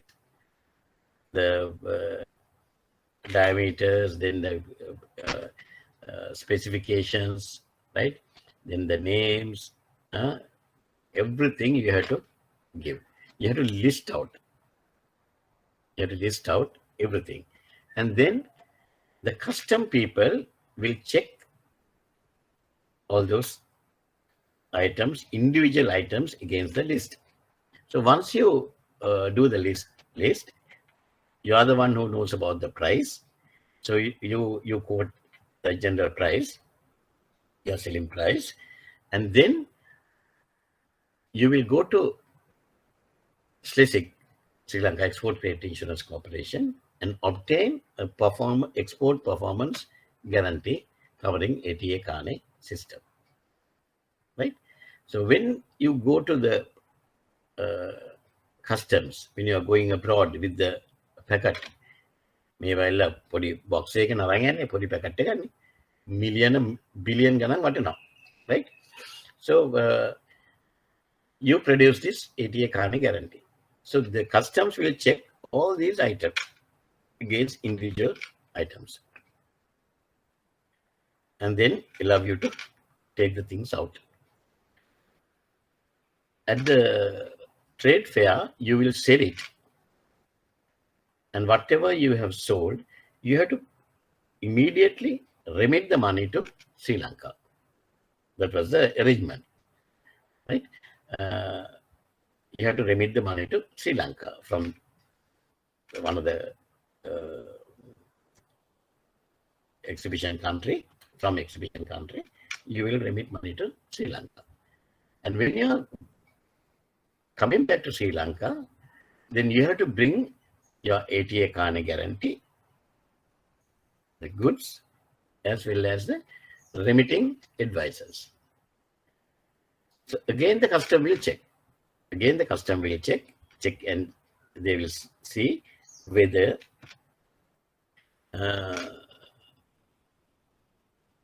all the items listed are there, and if there's any missing ones, that means they have sold. If they have sold, they should have the invoices and the payment advisors, remittance advisors to Sri Lanka. They will reconcile it, and then they will allow the people to bring the goods into the country without paying taxes. Right? That is ATA Kane system. Any questions? Right. Then sellers risk export trade insurance solutions provided by the seller's risk. Right? They insures the seller's credit term portfolio against non-payment by buyers for a nominal premium, considering the overall liquidity position of the seller. Right?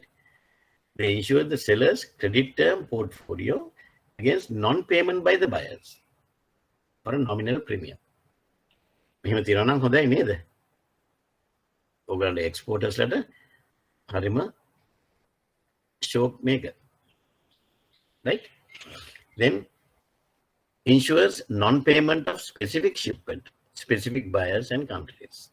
Either you can cover the entire seller's credit portfolio against non-payment, or you can insure the non-payment of specific shipments to specific buyers and countries. For example, if the goods are going to Syria, right, South African country, Central African countries, risky countries, right? Now the Afghanistan, risky, right?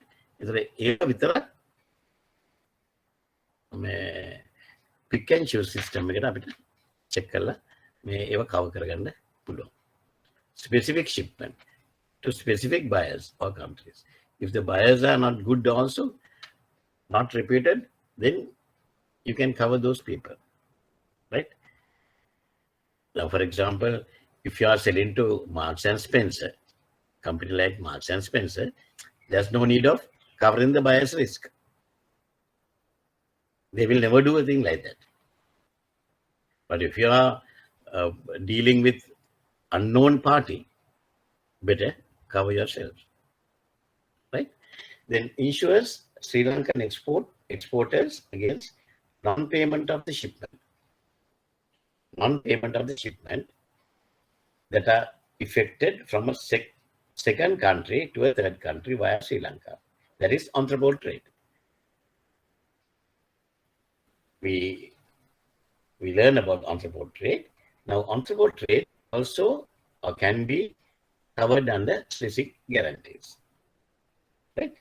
Ensures non-payment for export of services such as software, construction, telecom. Not only the goods, even the services we can cover.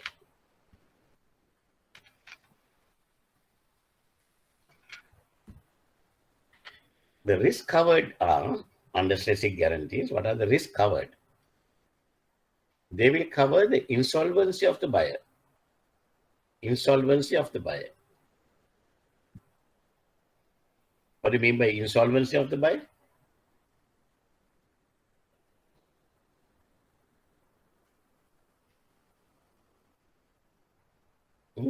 The buyer doesn't have any flexible cash at the moment. No. Insolvency. Another name for the insolvency? Bankrupt. Bankrupt. What is that? Bankrupt. Bankrupt. Bankrupt. If the buyer is bankrupt, right? That is insolvency. Bankrupt no tapre salli hambenne mana. That's specific guarantee at the you know. හොඳයි නේද? හැබැයි ඔක්කොම හම්බෙන්නේ නැහැ. But at least you will get part. Something is better than nothing, no? Right? Okay. Protracted default by the buyer. Protracted default by the buyer. If the buyer wants to drag it, then we can put a claim. Non-acceptance by the buyer. When we send the documents, it should be under DA or users. The buyer has not accepted. Users and common buyer accept another bank election, right? Non-acceptance by the buyer. Again, you are at a risk. Occurrence of hostilities, wars, insurrections, civil or political disturbances, terrorist actions, natural disaster in the buyer's country. We can cover. If you are dealing with Samudra, if you are going to deal with Syria or Afghanistan at the moment, if you are doing exports, getting a basic cover is good at the time being. Neither. Yes, sir. Right. You won't get 100% back like insurance, but we are going to learn about that, how much you are going to get. But at least you are getting. Make it hambena 66 and 2/3. That is 2/3 of the invoice value. 2/3 of the invoice value. If the invoice value is 100,000, you will get 66,000. That is better than nothing, right? General moratorium declared by the government of the buyer's country. දැන් අපිත් එක්ක business කරන කට්ටිය දවස්වල ඒ රටවල ගන්නවා ඇති export credit insurance corporation guarantees. අපේ general moratorium නැහැ. But time to time there are moratorium. At the moment also the payments are not going properly, right? Because of the scarcity and all, right? Then changes in the laws of the buyer's country and no import bans that will cover. Political events or economic difficulties arising in the buyer's country, which prevents delay in transfer of payments to Sri Lanka. මේක යන්න ඕනේ අනිත් පැත්තට නේද? මේකම අවුරුදු 5කට 6කට කලින් හදපු මේ ප්‍රසන්ටේෂන් එකන්නේ. දැන් මේක එන්න ඕනේ prevent delays in transferring money from Sri Lanka කියලා. Right? The other countries have to obtain export credit insurance guarantees. Right? You got it, right? So all in all, it looks like they are covering a lot of risky areas when you are involved in import-export trade, especially when you are dealing with unknown parties, with unknown countries. Unknown, I mean less known countries.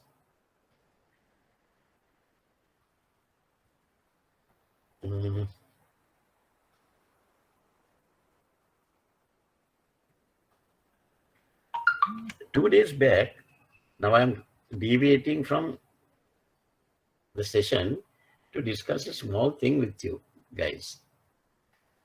2 days back,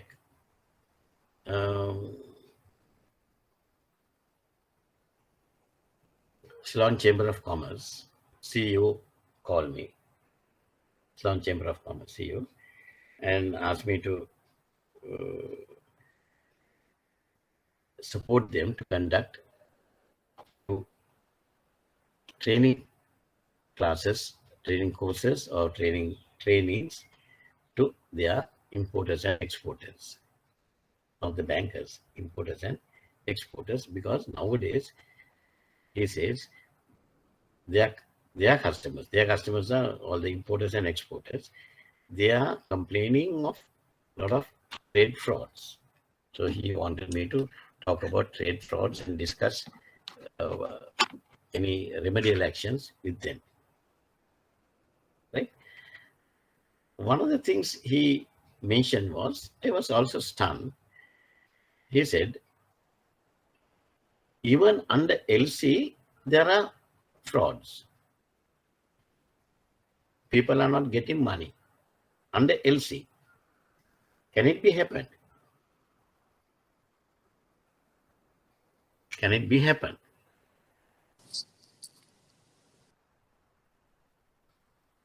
It is open forum. Due to country import restrictions. Due to country export restrictions. Export mean import restrictions. Import. අපින export කරන්නේ මගේ export එකෙන් සල්ලි හම්බෙන්නේ නැත්තේ. Right? It පුළුවන් ද under LC. Now we are having issue at the moment. But are we absconding the payments? No, there may be a delay. 1 day, 2 day, whether on the now, you have to be in the queue and then get it organized.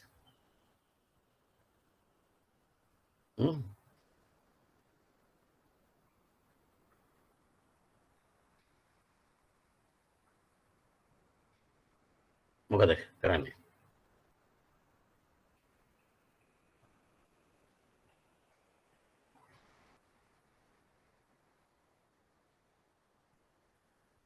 වෙන්න පුළුවන්.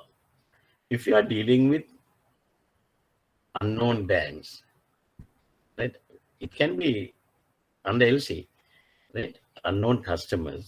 These things happen, especially banks in Caribbean islands, banks in Central Africa, Eastern Africa, Western Africa. කොහොම හොරු ඉන්නේ. ඔය වෙන්න පුළුවන්. Right? එතකොට අපිට එක්ස්පෝර්ටර් කෙනෙක් හැටියට අපිට මොනවද කරන්න පුළුවන්? එක්ස්පෝර්ටර් කෙනෙක් හැටියට අපිට මොනවද කරන්න පුළුවන්? අපිට we should get these type of strategic guarantees and we have to try to cover our exposure as much as possible. Right? ඒ වගේ ඉම්පෝර්ටර් කෙනෙක් හැටියට අපිට there are many remedial actions we can take. Right? Risk not covered by the insurance, basic insurance. Disputes between the exporter and the importer. For example, quality, quantity, packing, etc. Unless the exporter obtain a court decree in its favor. Okay? Disputes between the exporter and importer. ඒවා cover වෙන්නේ නැහැ. ඒ දෙන්නගේ ගෝරි මේකෙන් cover වෙන්නේ නැහැ. Right? Causes inherent in the nature of goods. Causes inherent in the nature of the goods. I have given you some examples earlier also when we were discussing about the risk in international trade. What do you mean by causes inherent in the nature of goods? For example, salt, if you keep the salt, when you are transporting salt in gunny bags and place the gunny bags on the deck, right? With the sea water coming, everything will go for 6, right? And another example I gave you is transporting this hydrogen peroxide, H2O2, right? On the deck, on deck out of a state. When it get exposed to the sunlight, direct sunlight, it will be breaking into H2O is water plus oxygen. Those are causes inherent in the nature of the goods. Those are not covered, right? So you have to take precautions when you are transporting goods. Default of any agents of the exporter, that is also not covered. Fluctuation in the exchange rates. මේ කොනනම් ලංකාවට එන ඔක්කොම මේවට දැන් මෙලහට අපි අරගෙන ඉවරයිනේ. හැම export එකටම fluctuation in the exchange rates, right? It is not covered. Benefit to the policyholder are a claim on receipt if payment are not made within a reasonable period, right? But you have to put a claim within 2 years or so, if I'm correct. Good collateral security as the policy gives easy access to post-shipment finance from banks. Now, for the banks, it's a very good collateral security because when the customers are requesting post-shipment finance facilities from banks, the banks will definitely ask for collateral. You can give this document as a collateral. Right? Ability to expand exports to existing market on more competitive trade terms. Opportunity to diversify into new markets, right? If you do it properly, we can diversify into new markets because the risk we can mitigate. When we are diversifying our business into new markets, there's a risk, but we can mitigate the risk. Assessment of creditworthiness of the buyer. Assessment of creditworthiness of the buyer. Advice on buyer's credit and payment terms. Advice on buyer's credit and payment terms. Assistance in collection of overdue payments. Right? Protects overall liquidity. So those are the benefits of the policy, benefits to the policy holder. Now we will try to do a comparison, the main differences between pre-shipment and post-shipment credit guarantees. Pre-shipment and post-shipment credit guarantees.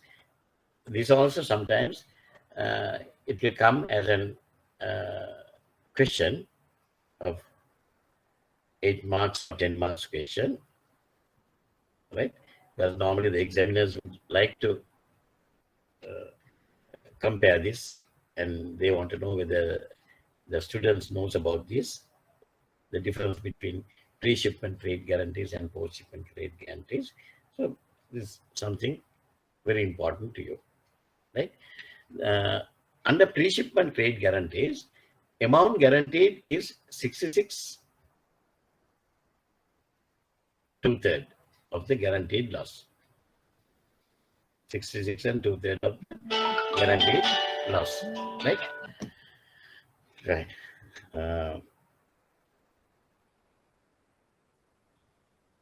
Pre-shipment trade guarantees 66 and 2/3.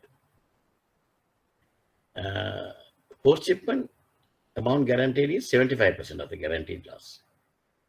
Hey, you get a ready. You get a ready.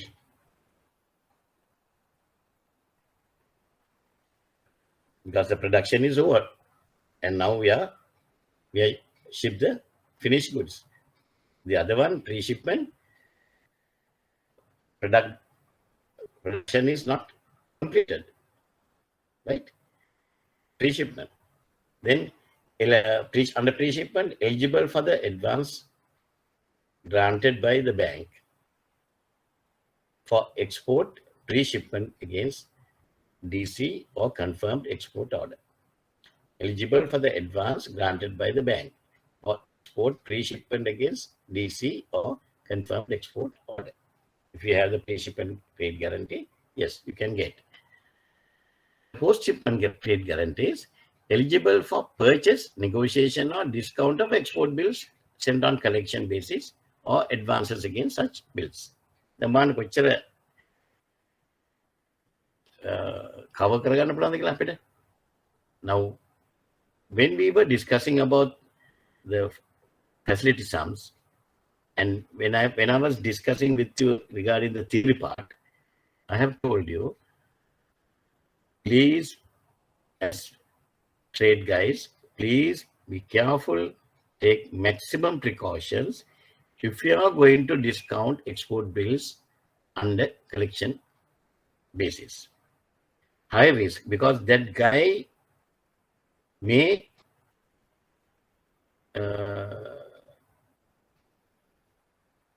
that guy may not pay the bills at all.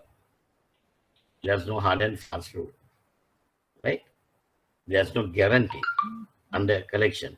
So because of that, you have to be very careful as bankers when you are discounting bills under collection.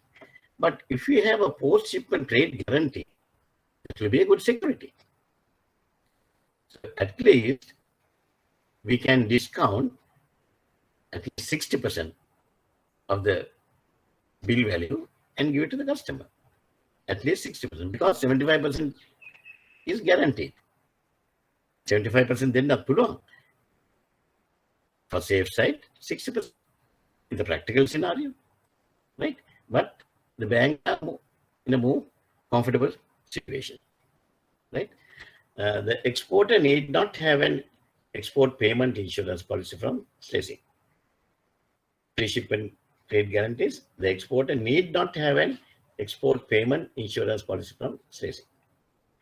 For the post-shipment trade guarantees, the exporter must have an export payment insurance policy from SLESIC, right? Then the premium payable under pre-shipment financing is 15 cents per 100 rupees.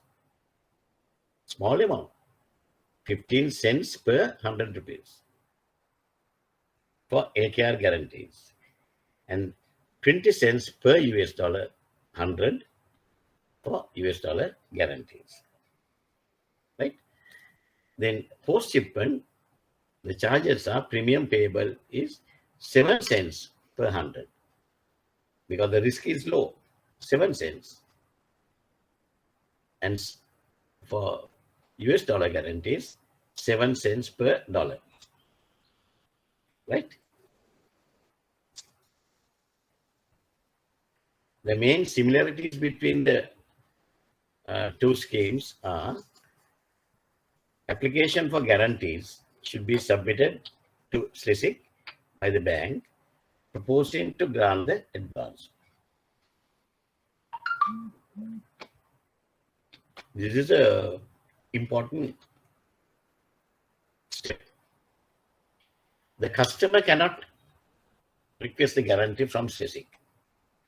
The request should go through the bank. The bank should submit the proposal to the SLESIC. You got my point, right? If the bank is advancing money, they have to submit the proposal on behalf of the customer, right? In submitting proposals for bank guarantees, all material facts shall be disclosed to SLESIC. You can't hide anything. All the nitty-gritty things, if there's any gray areas, you have to disclose it. එහෙම නැත්නම් ඒක කරන්න නැතුව හොර වැඩ ගියොත්, if the later, if there's a claim and if they found that you have purposely not declared certain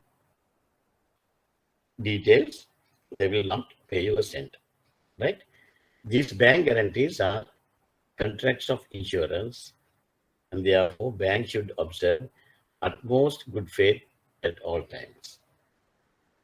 Right? Monthly declaration with the premium payable are based on highest balance outstanding during the month and should be submitted to SLESIC before 15th of the following month. Okay, premium again, highest balance outstanding during the month. Before 15th of the following month. Advances should be made only after obtaining the guarantee from SLESIC. Advances should be made only after obtaining the guarantees from SLESIC.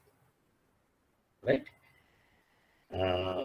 Approval from SLESIC should be obtained for individual limits in respect of each exporter. Approval from SLESIC should be obtained for individual limits in respect of each exporter. Right? Okay. Bank should take reasonable care when granting further advances in an overdue situation. If one customer is already having overdue situation, if you say customer ABC, they are having an overdue situation of the previous guarantee which they have taken from SLESIC, then the bank should not propose another one for ABC and company.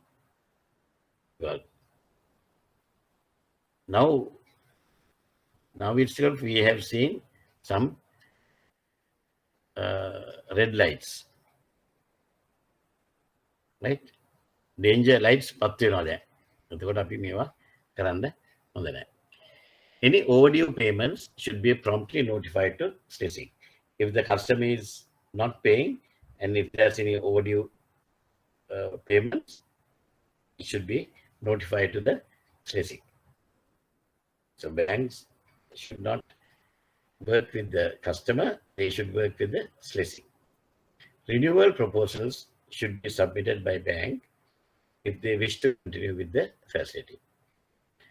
Extensions to advances covered by the guarantee should have the prior approval of SLESIC. Right?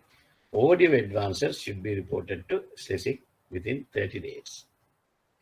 Overdue advances should be reported to SLESIC within 30 days. New advances should not be granted by the bank in respect of buyers who have already defaulted the exporter. Right. Any questions? Claims should be lodged with SLESIC not later than 2 years of the date of default. After that, you can't. Right? Banks should take all necessary steps to prevent or minimize the loss involved. Any nursing programs for defaulted advance should have the prior approval of SLESIC. So any recovery nursing programs in the sense, nurses any recovery programs or to restructuring programs, defaulted advances, restructuring, we have to inform and we have to get the prior approval of the SLESIC because they have given the guarantee. So we have to inform them and we have to get the prior approval of SLESIC. Any amounts recovered should be shared between the bank and the SLESIC in the same proportion. Right? Okay. Any questions before I move on to the other one?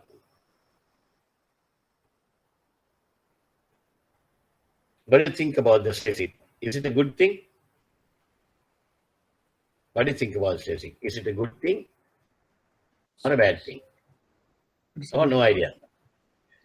It is a good one. A good one for whom? For them to take the risk in the transaction, the insolvency. No. I mean, good for whom? Buyer or seller? Seller. For the seller. Seller. Exporters. Seller. Exporters. Namimma එනවා. එතින්දි වරද්දන්න එපා. Export credit insurance.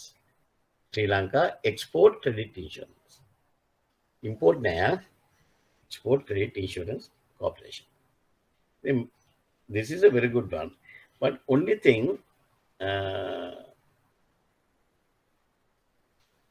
මට මේවා කියන්නත් බෑ නොකියත් බෑ. Earlier when during Mr. Atlamadli's time and all, I mean, even we have claimed a lot of money under SLESIC guarantee that our customers were benefited. Later, there was some delays and they were also trying to find various excuses for not paying. But that's a common for any insurance. Api insurance එකකුණත් එහෙමනේ.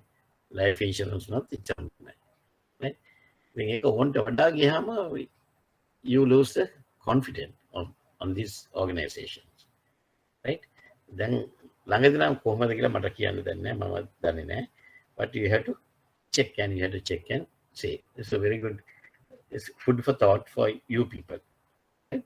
You can suggest these things to your customers, exporters. Definitely, they will be able to mitigate their risk. Right? So as bankers, we must always give some solutions to our customers. Right? Then only they will like us. Right. The next one is Sri Lanka Export Development Board. What's the short name? Short name එක මොකද්ද? EDB. EDB. EDB. EDB කොහෙද තියෙන්නේ? දන්නවද? දැකලා තියෙනවද? No more. Huh? No more. Yes, no more. Give the answer. Sumudhu. සුමුදු. අපේ බැංකස්ලට හද්ද නැහැ. රජ්ජයි. බැංකස්ලා සද්ද නැහැ. EDB තියෙන්නේ මේ NDB බැංකයට අලුපු බිල්ඩින් එක. Next to it. Right? Export Development Board. That also a brainchild of Mr. Lalit Atlamalli. Right?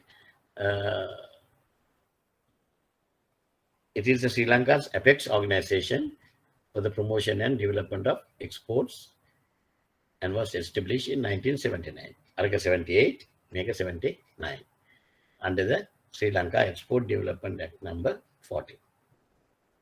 Right? The services provided by EDB to Sri Lankan exporters. Services provided by EDB to Sri Lankan exporters. Advisory services to exporters requiring guidance and information whenever our people wanted some advisory services to exporters requiring guidance and information, or if they want to buy buyers, if the customer wants to buy buyers, they can go to EDB and ask for it. Right? Market promotion and development programs. Exporters forums for exporters to air their grievances and obtain solutions. Exporters forums for exporters to air their grievances and obtain solutions. Right? Conducting training programs, seminars for specific products and market. දැන් EDB එකට හොඳට යනවා. කාලයක් EDB එකත් south වෙලා තිබුණා. But now it is good because I have on and off contacts with these people. So they are okay. I think on top of this, they are handling GSP Plus also. Right? To promote our people to get the best facilities under GSP Plus and GSP. Conducting training programs on import-export procedures. Right? Even I have done a few for them. Video documentaries on exportable products matters. Publication of periodicals, for example, Expo News, Business Links. Right? Last exam again, about 2 months back, this was one of the questions. Services provided by EDB to Sri Lankan exporters. Right? Online access to international database. Inward buyer mission from overseas market. Right? Inward buyer missions from overseas market. When there are buyers in the overseas, sometimes they come to Sri Lanka and we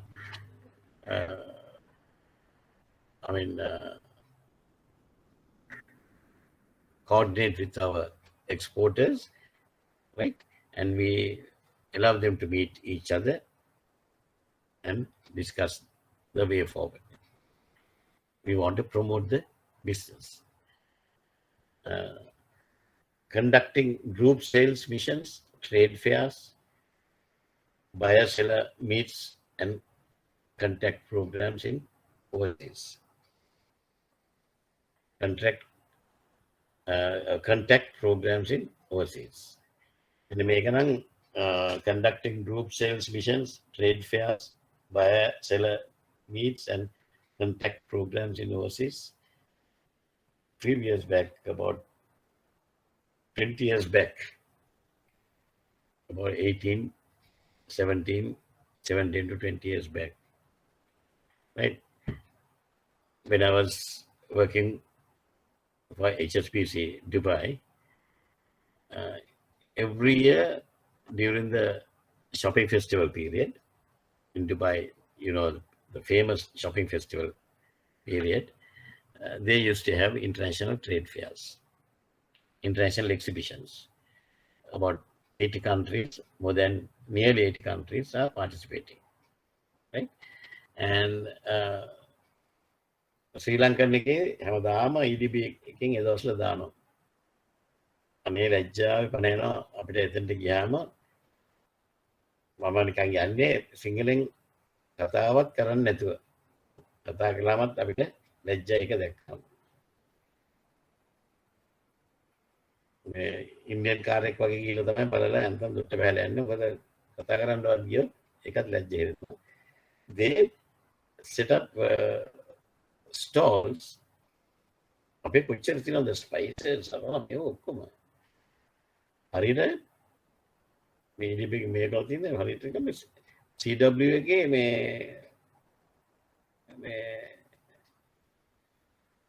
counter දාලා වගේ. ඒ කියන්නේ අර මේ ෂෙල්ෆ්ස් වල CW එකේ මේ ෂෙල්ෆ්ස් වල තියෙන්නේ පරි කාල් මැස්සු packet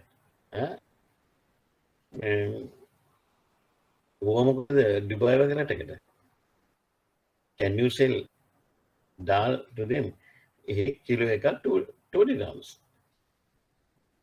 2 dirhams can 60 rupees kilo. Now how we are going to sell dal to those people, right? There are spreads and dry fish. 1 kilo is only 5 dirhams, 150 rupees, 1 kilo. Dry fish. මේ dry fish කීයද? රුපියල් 2000ක් විතර යනවා. ඉතින් මේවා අපි දාලා වැඩක් නැහැ. අනික ගන්ධසාරබේ අපේ ස්ටෝල් එකට ශ්‍රී ලංකා ස්ටෝල් එකට යනකොට. Those are things. And they take for these group sales missions, trade fairs, they take our batik people, manufacturers and handicrafts, all those people. He gave a අතාරිනවා. අර මිනිස්සු අර අපේ ස්ටෝල් එකේ මුළු එක මුළු වල බටික් දාගෙන ඉන්නවා. විකුණන්න පුළුවන්ද? එහෙ තියෙන sophisticated ඒවත් එක්ක. There's no sale, right? And these guys are not looking after those guys. Most of the traders goes there, even in Germany, where Frankfurt Fair Gedium, people doesn't know even English language. No communication at all. So our people have to look after them, right? ඒ මිනිස්සුන්ව අතහැරලා මේ අපේ යන කට්ටිය shopping. It is like going to Olympics. තුන්දෙනෙක් දුවනවා නම් 30ක් විතර එනවා. ගිහලා අරංග දාලා මේ කරන ඒ වගේ තමයි අපි යන්නේ. It was a very, very bad situation. Very bad situation, right?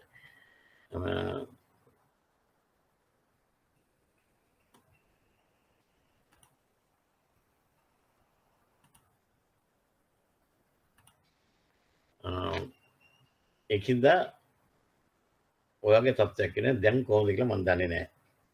මගේ experience was not good. This is a critical criticism. Then facility, how's it when I come back home from office, evening I used to put a walk, jogging and on the creek again. You can see people gathering in that area, benches වාඩිලා අඳුර ගන්න ශ්‍රී Lankan කියලා අර බටික් shirt ගහගෙන ඉන්නවා. පව්. මූද දිහා බලාගෙන ඔහේ ඉන්නවා. They don't know what to do. Right? They can't go on shopping also because language. Right? මේ වගේ දේවල් කරන්න හොඳ නැහැ. Facilitation for small producers, exported incomes, market promotions and development programs. Right? Assistance to resolve problems to exporters related to infrastructure and products. Assistance to resolve problems to exporters related to infrastructure and products. Integrated products market development programs. Then the ටික වෙනවා. හැබැයි මේක තව තව කරන්න ඕන. These two organizations have a very big role, right? I think our ministers are sleeping. They have to get activated this organization and do something urgently because we need exports. We need foreign exchange at the moment, isn't it? So then this is a gold mine. If you educate our people and allow them to do it, we'll allow them to find buyers, right? Communicate with them, join them, look after them. Okay, program for supply development, product development, production, adoption and quality improvement and all those things. Right? All these things are for the sake of exams, not practical, but I don't know now. I hope they are doing much better work than earlier.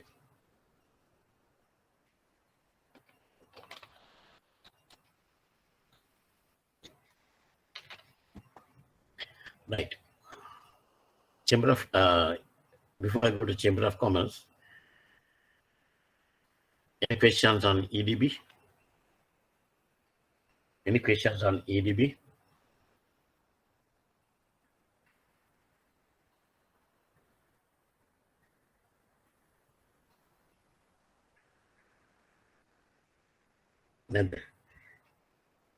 Okay. Then Ceylon Chamber of Commerce. Ceylon Chamber of Commerce is also one of the apex bodies looking after importers and export as well, both. CESIC and EDB, they were only supporting exporters. Here, Chamber of Commerce is supporting the entire international trade operations in Sri Lanka, Ceylon Chamber of Commerce. But like that, each country has their own Chamber of Commerce. Chinese Chamber of Commerce, British Chamber of Commerce, United States Chamber of Commerce, like that. Every country they are having. Now, the Ceylon Chamber of Commerce, still it goes as Ceylon Chamber of Commerce, which in Ceylon in 1972, but still this goes as Ceylon Chamber of Commerce, was established on March 25th, 1839, when Sri Lanka was known as Ceylon under the British rule. Right?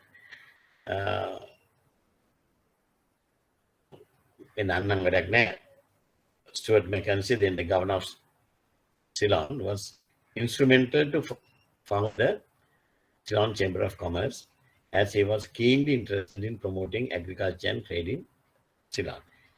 See the era, 1839.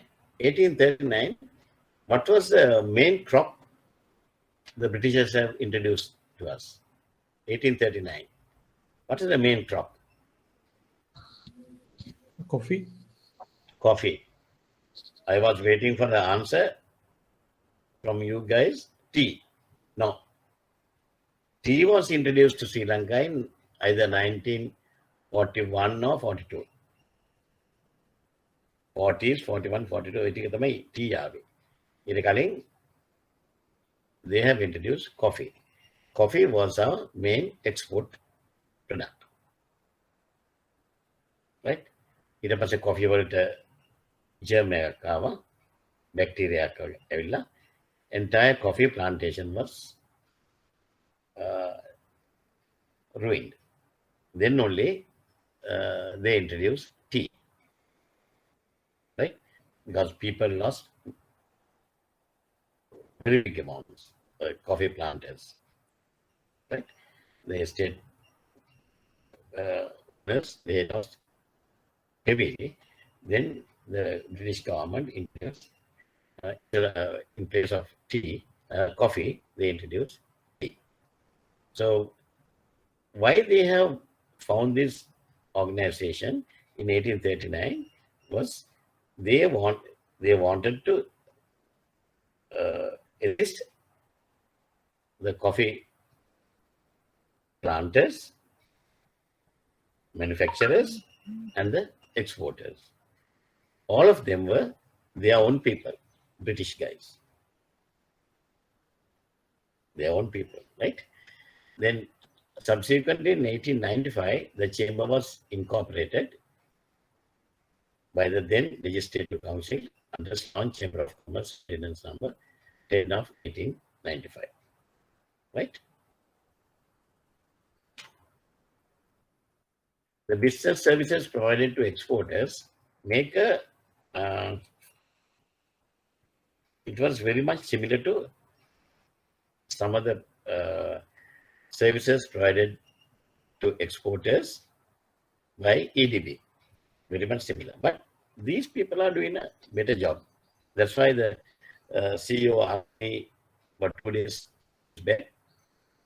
He called me, he asked me whether we can conduct some training sessions for these exporters because they are facing a lot of issues. Those are very proactive things, right? And that's the way we have to help our traders. Making representations on behalf of its members on business matters. Right? Issuance of certificate of origin, very important thing. We learned about certificate of origin. We know what is certificate of origin. And normally the certificate of origins are issued by Chamber of Commerce of any country, right? But there are certain other organizations also in some other countries. In Sri Lanka, mainly Chamber of Commerce. And now they are issuing e-certificate also. Conduct of commodity auctions, tea, rubber, spices, gems, allied products. These are the people who conduct the commodity auctions. ඔගොල්ලෝ දැකලා අහලා තියෙනව නේද? News වල එතකොට පත්තරේ වැටෙනවා. ඊයේ ටී auction එකෙන් මෙච්චර low grown tea වලට මෙච්චර price එකක් ආවා. Up country tea වලට මෙච්චර price එකක් ආවා. The highest price was to one of the estate, Macwood estates. Their tea, 1 kilo went at 800 rupees or 1000 rupees. Right? ඒ වගේ commodity auctions තියෙනවා. ඒ auctions conduct කරන්නේ Chamber of Commerce. Right? And also the Chamber of Commerce Fort වල next to commercial bank building, next to ඒ පාර කෙලීම ඇවිල්ලා CTO එක ගාවෙන් වැටෙන දන්නේ. හරි. ඒ බිල්ඩින් එකේ තමයි තුනේ. You won't believe, at that time I was a clerk at Standard Chartered Bank. I was a clerk at Standard Chartered Bank, and you know how we were eager to learn, and I was attached to trade. How eager to learn what is happening. Sometimes when we don't have much work, ඒකම commodity auctions තියෙන දවස්වලට Chamber of Commerce එකේ I used to go there and sit in those benches පිටිපස්සෙන් බලන් ඉන්න මොනවද වෙන්නේ කියන එක. That's how we learn, right? මොනවද මේක වෙන්නේ, කොහොමද මේක auctions යන්නේ, right? කොහොමද bid වෙන්නේ, ඒවා අපි ඉගෙන ගන්නවා. ඔයගොල්ලෝ නම් ගොඩක් වෙලාවට පොතෙන් ඉගෙන ගන්නවා, no practical experience. අපිට කිව්වේ නැහැ ඔයත් ඉගෙන ගන්න කියලා. But that's how I learned, right? So I have seen all these things. Then commercial disputes resolution services to bring amicable solutions to trade disputes through arbitration, conciliation and mediation service. Very, very important thing Chamber of Commerce is doing, this particular point. Organizing export exhibitions and export award schemes. Export award schemes, EDP kat karana, Chamber of Commerce. Right? On top of that, Chamber of Commerce, they have the Banking Commission team also. All the trade guys, trade heads in the banks, we meet once a month or once in 2 months and discuss the key issues, the burning issues, and to find solutions, right? Issuing publications on trade, export and investment promotions through inbound and outbound missions, right? Operating computerized information services, visiting businessmen to make contacts in Sri Lanka, issuing business opportunities bulletin. Normally, issuing quality surveys for exports. I think now these people are located in, anybody knows the location? If I am correct, Hyde Park corner king slave island in a parat in Atkins Pence, I think Atkins Pence building. Ila mama hitenne. Right, ඔය හරි තියෙන්නේ. දැන් නම් දොට්ට බහින්න එපා. මේවා හොයන්න. Whenever you get a chance, if you are working in trade department, try to visit these people. Tell them that you are from this bank in trade finance. Right? You want to get some brochures to educate your customers. They have enough brochures. Right? Another important thing they do is they are the official representative of ICC, International Chamber of Commerce. Right? And they are the people who introduce all those UCP, URC, Incoterms, the new versions, any changes, conducting seminars, discussion sessions to introduce the new versions to the banks, right? All those things done by them. And in fact, if you want to buy UCP 600, URC 522, URDG 758, everything, you have to go to them. They are the only people who will sell those documents. Others are prohibited. Copyright reserve, right? They are the only people who are authorized, right? Issuing quality survey for exports, issuing letters of introduction to members traveling abroad on business. Another very important thing they do, right?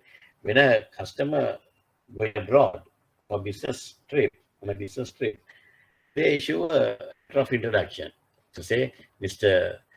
Pereira is a member of our Chamber of Commerce in Sri Lanka, and he is the CEO or MD of this particular company, which involves in import-export trade and please assist us in any way if he needs any assistance from it, your organization, to whom it may concern, they will issue a introduction letter. So that gives a big weightage when you go overseas, right? Whenever you go to ICC Paris, if you provide that letter of introduction, they will entertain you because they know you are a member of their sister organizations, right? Maintaining a computerized reference and lending library, exchanging information with Chamber of Commerce in other countries, right? Okay, right. I think we have covered quite a lot.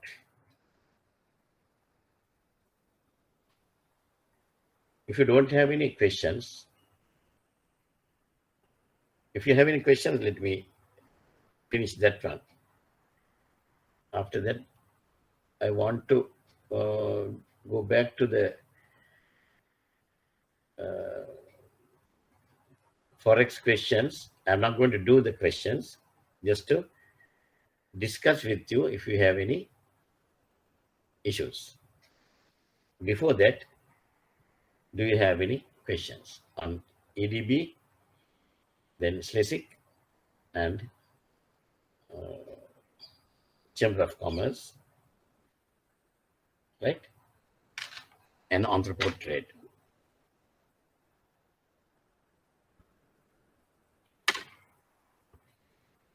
කියන්න මට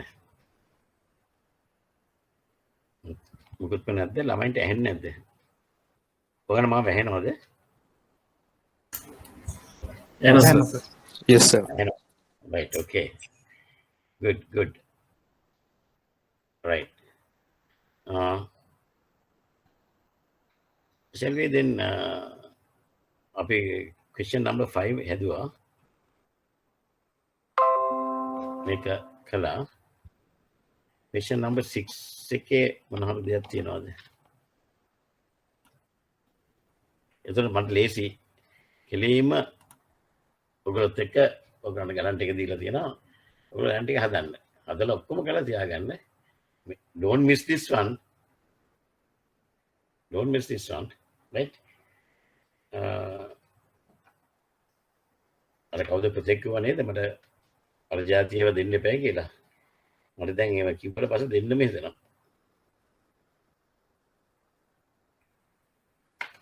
DA terms වලට මේක දාලා. Right? ඒක එහෙම නෙමෙයි ඔයගොල්ලෝ හිතලා බලන්න. Right.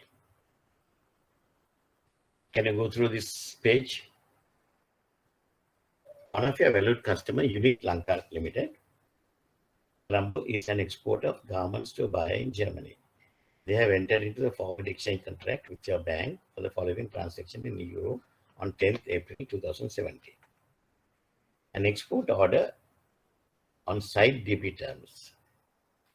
And the shipment is to be made during the 16th and 18th week from the date of entering into forward exchange contract. It takes further 2 weeks for the shipping documents and bills to be presented to the bank. මේක කොහොමද? මේක අපි කැලෙන් කැලම ඉවරක් කළා දාමු. First shipment 16th and 18th week. Right? Then Plus 2 weeks. Do we have to add 2 weeks? Yes. Yes. Right? Okay. An export order on DA terms payable 8 weeks after sight. And it takes a further 2 weeks for the shipping documents to be received and bill of exchange to be accepted. Right? The shipment is to be made within 2 weeks from the date of entering into forward exchange contract. Take over then.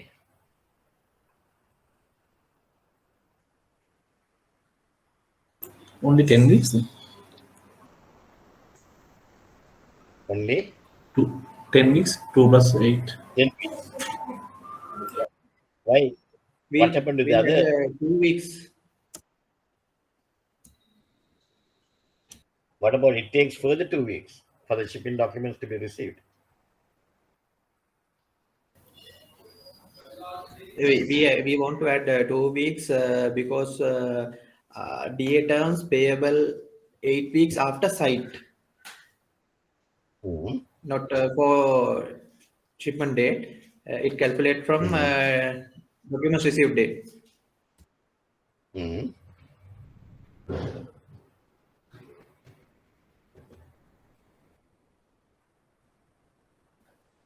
Due to And it that takes a reason, further. all 12 weeks.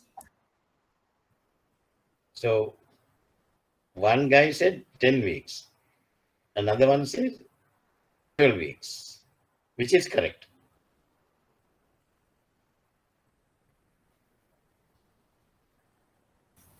10 weeks. Who's that? Who's that? Kevin, sir. Kevin. Kevin says 10 weeks. Who said 12 weeks? Ajit. Ajit. Others? Are you in Ajit's team or Kevin's team? Ajit's team or Kevin's team? I got more question. Huh?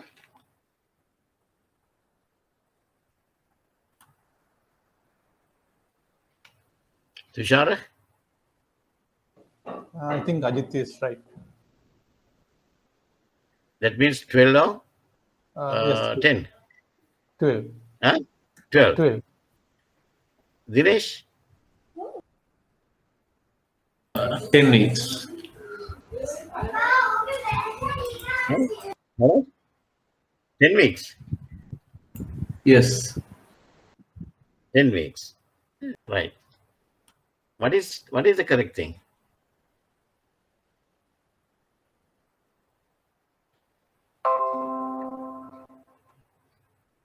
$12 or 10? Answer is an export order on DA terms payable 8 weeks. 8 weeks after sight. 8 weeks after sight. But after the shipment, it will take further 2 weeks for the shipping documents to be received. Then only it will get accepted. Then we have to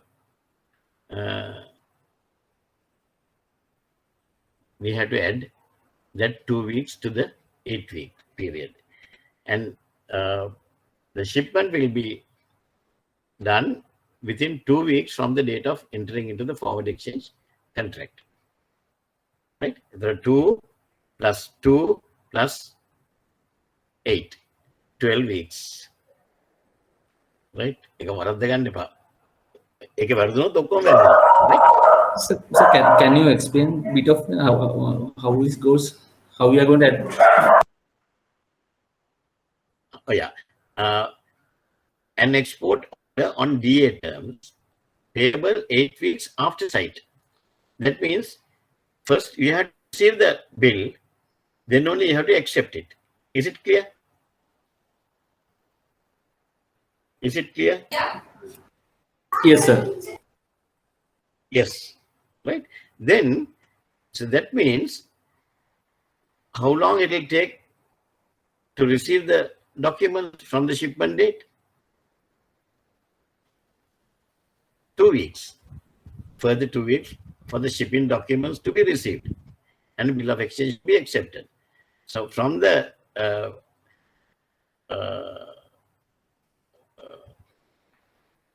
from the shipment will be done 2 weeks from the contract date. 2 weeks plus it will take another 2 weeks until we receive the documents. Then it will be accepted. 2 plus 2, 4 plus then 8 weeks. Only after 8 weeks it will get paid. Right? ඒක හොඳට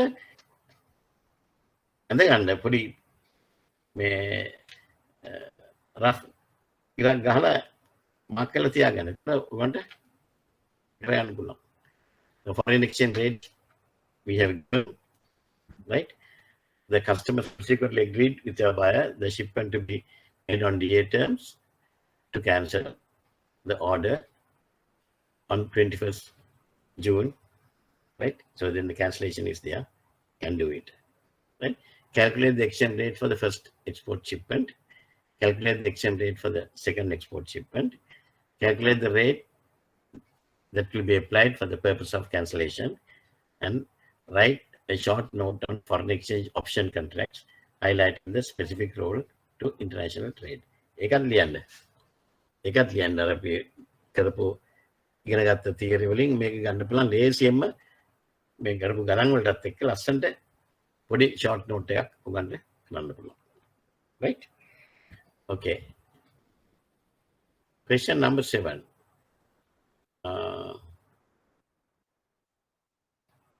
මේකත් මම දුන්න exam එකේදී මම exam එකේදී දීපු question එක මේකේ තියෙන්නේ අමුතු විදියට දීලා. right? ඔගොල්ලෝ අමාරු නෑ. දැන් Toypet, your high net worth customer, requested your bank to issue a documentary credit favoring the beneficiary Benz Motor Company to import 3 Benz motor cars from the Germany. Your bank issued the DC on 10th January 2015. ඒටික තේරෙනවනේ? The commercial invoice indicated that the 3 vehicles could be shipped only after manufacturing, and accordingly the last date of shipment was fixed. Right? First one on 15th February, second one on 15th March, and third one on 10th April at a cost of 30,000 each. 30,000 each. Is it dollars or euro or GBP? We don't know. 30,000 each, right? The relative documents will be received by your bank 2 weeks from the date of shipment. Toypet request you to minimize their cost of import of vehicles because they have already negotiated the selling price to their local clients.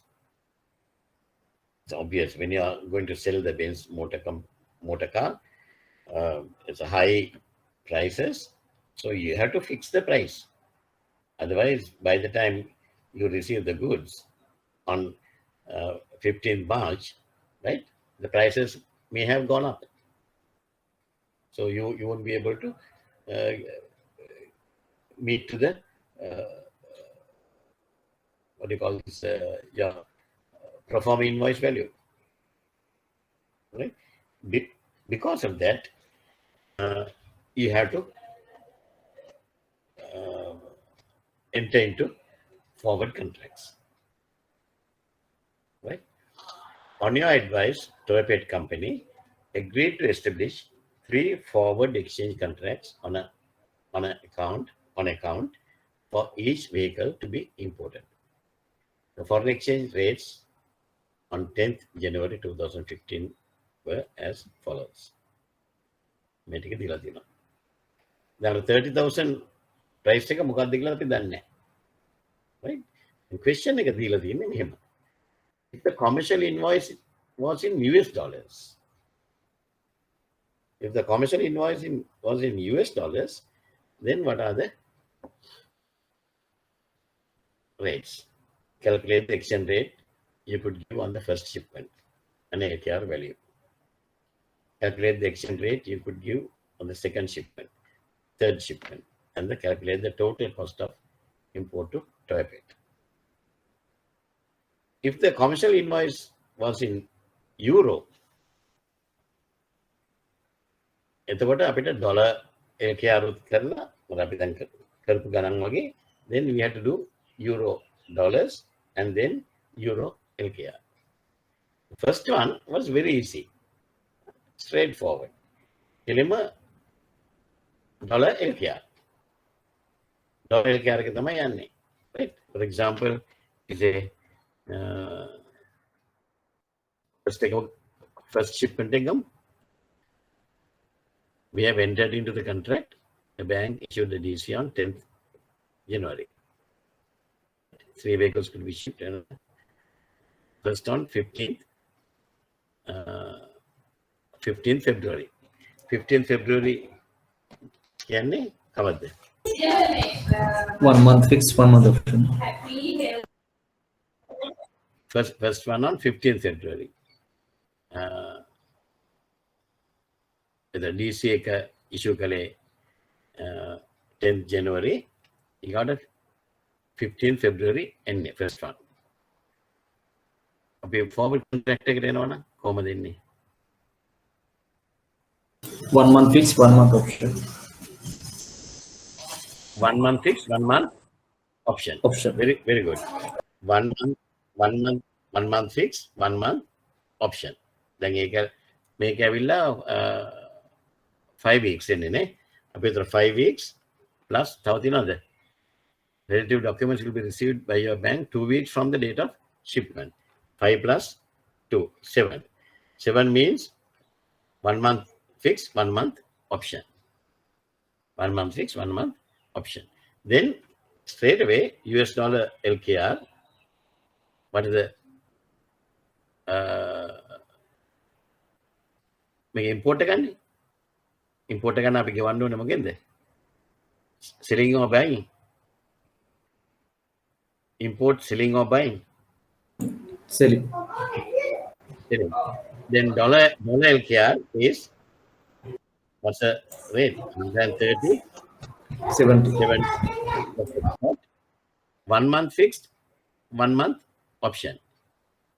So what is the 75 taking? 75 cents. Plus 75 cents. තේරුණා නේද? එච්චරයි උත්තරේ. එහා පැත්තකට අත ගැහුවොත් ලෙඩේ.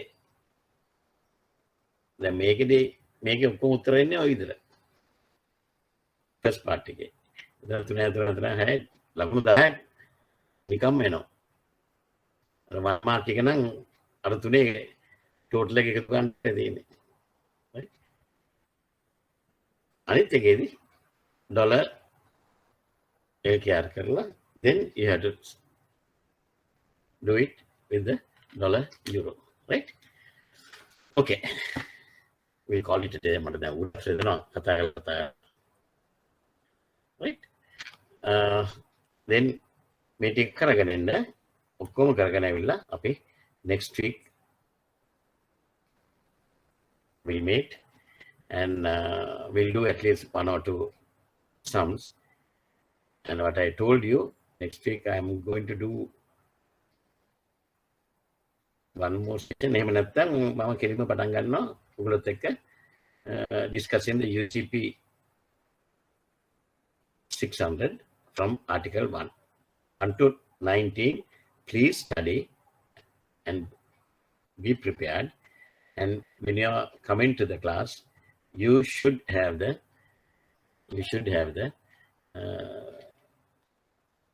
document with you, right?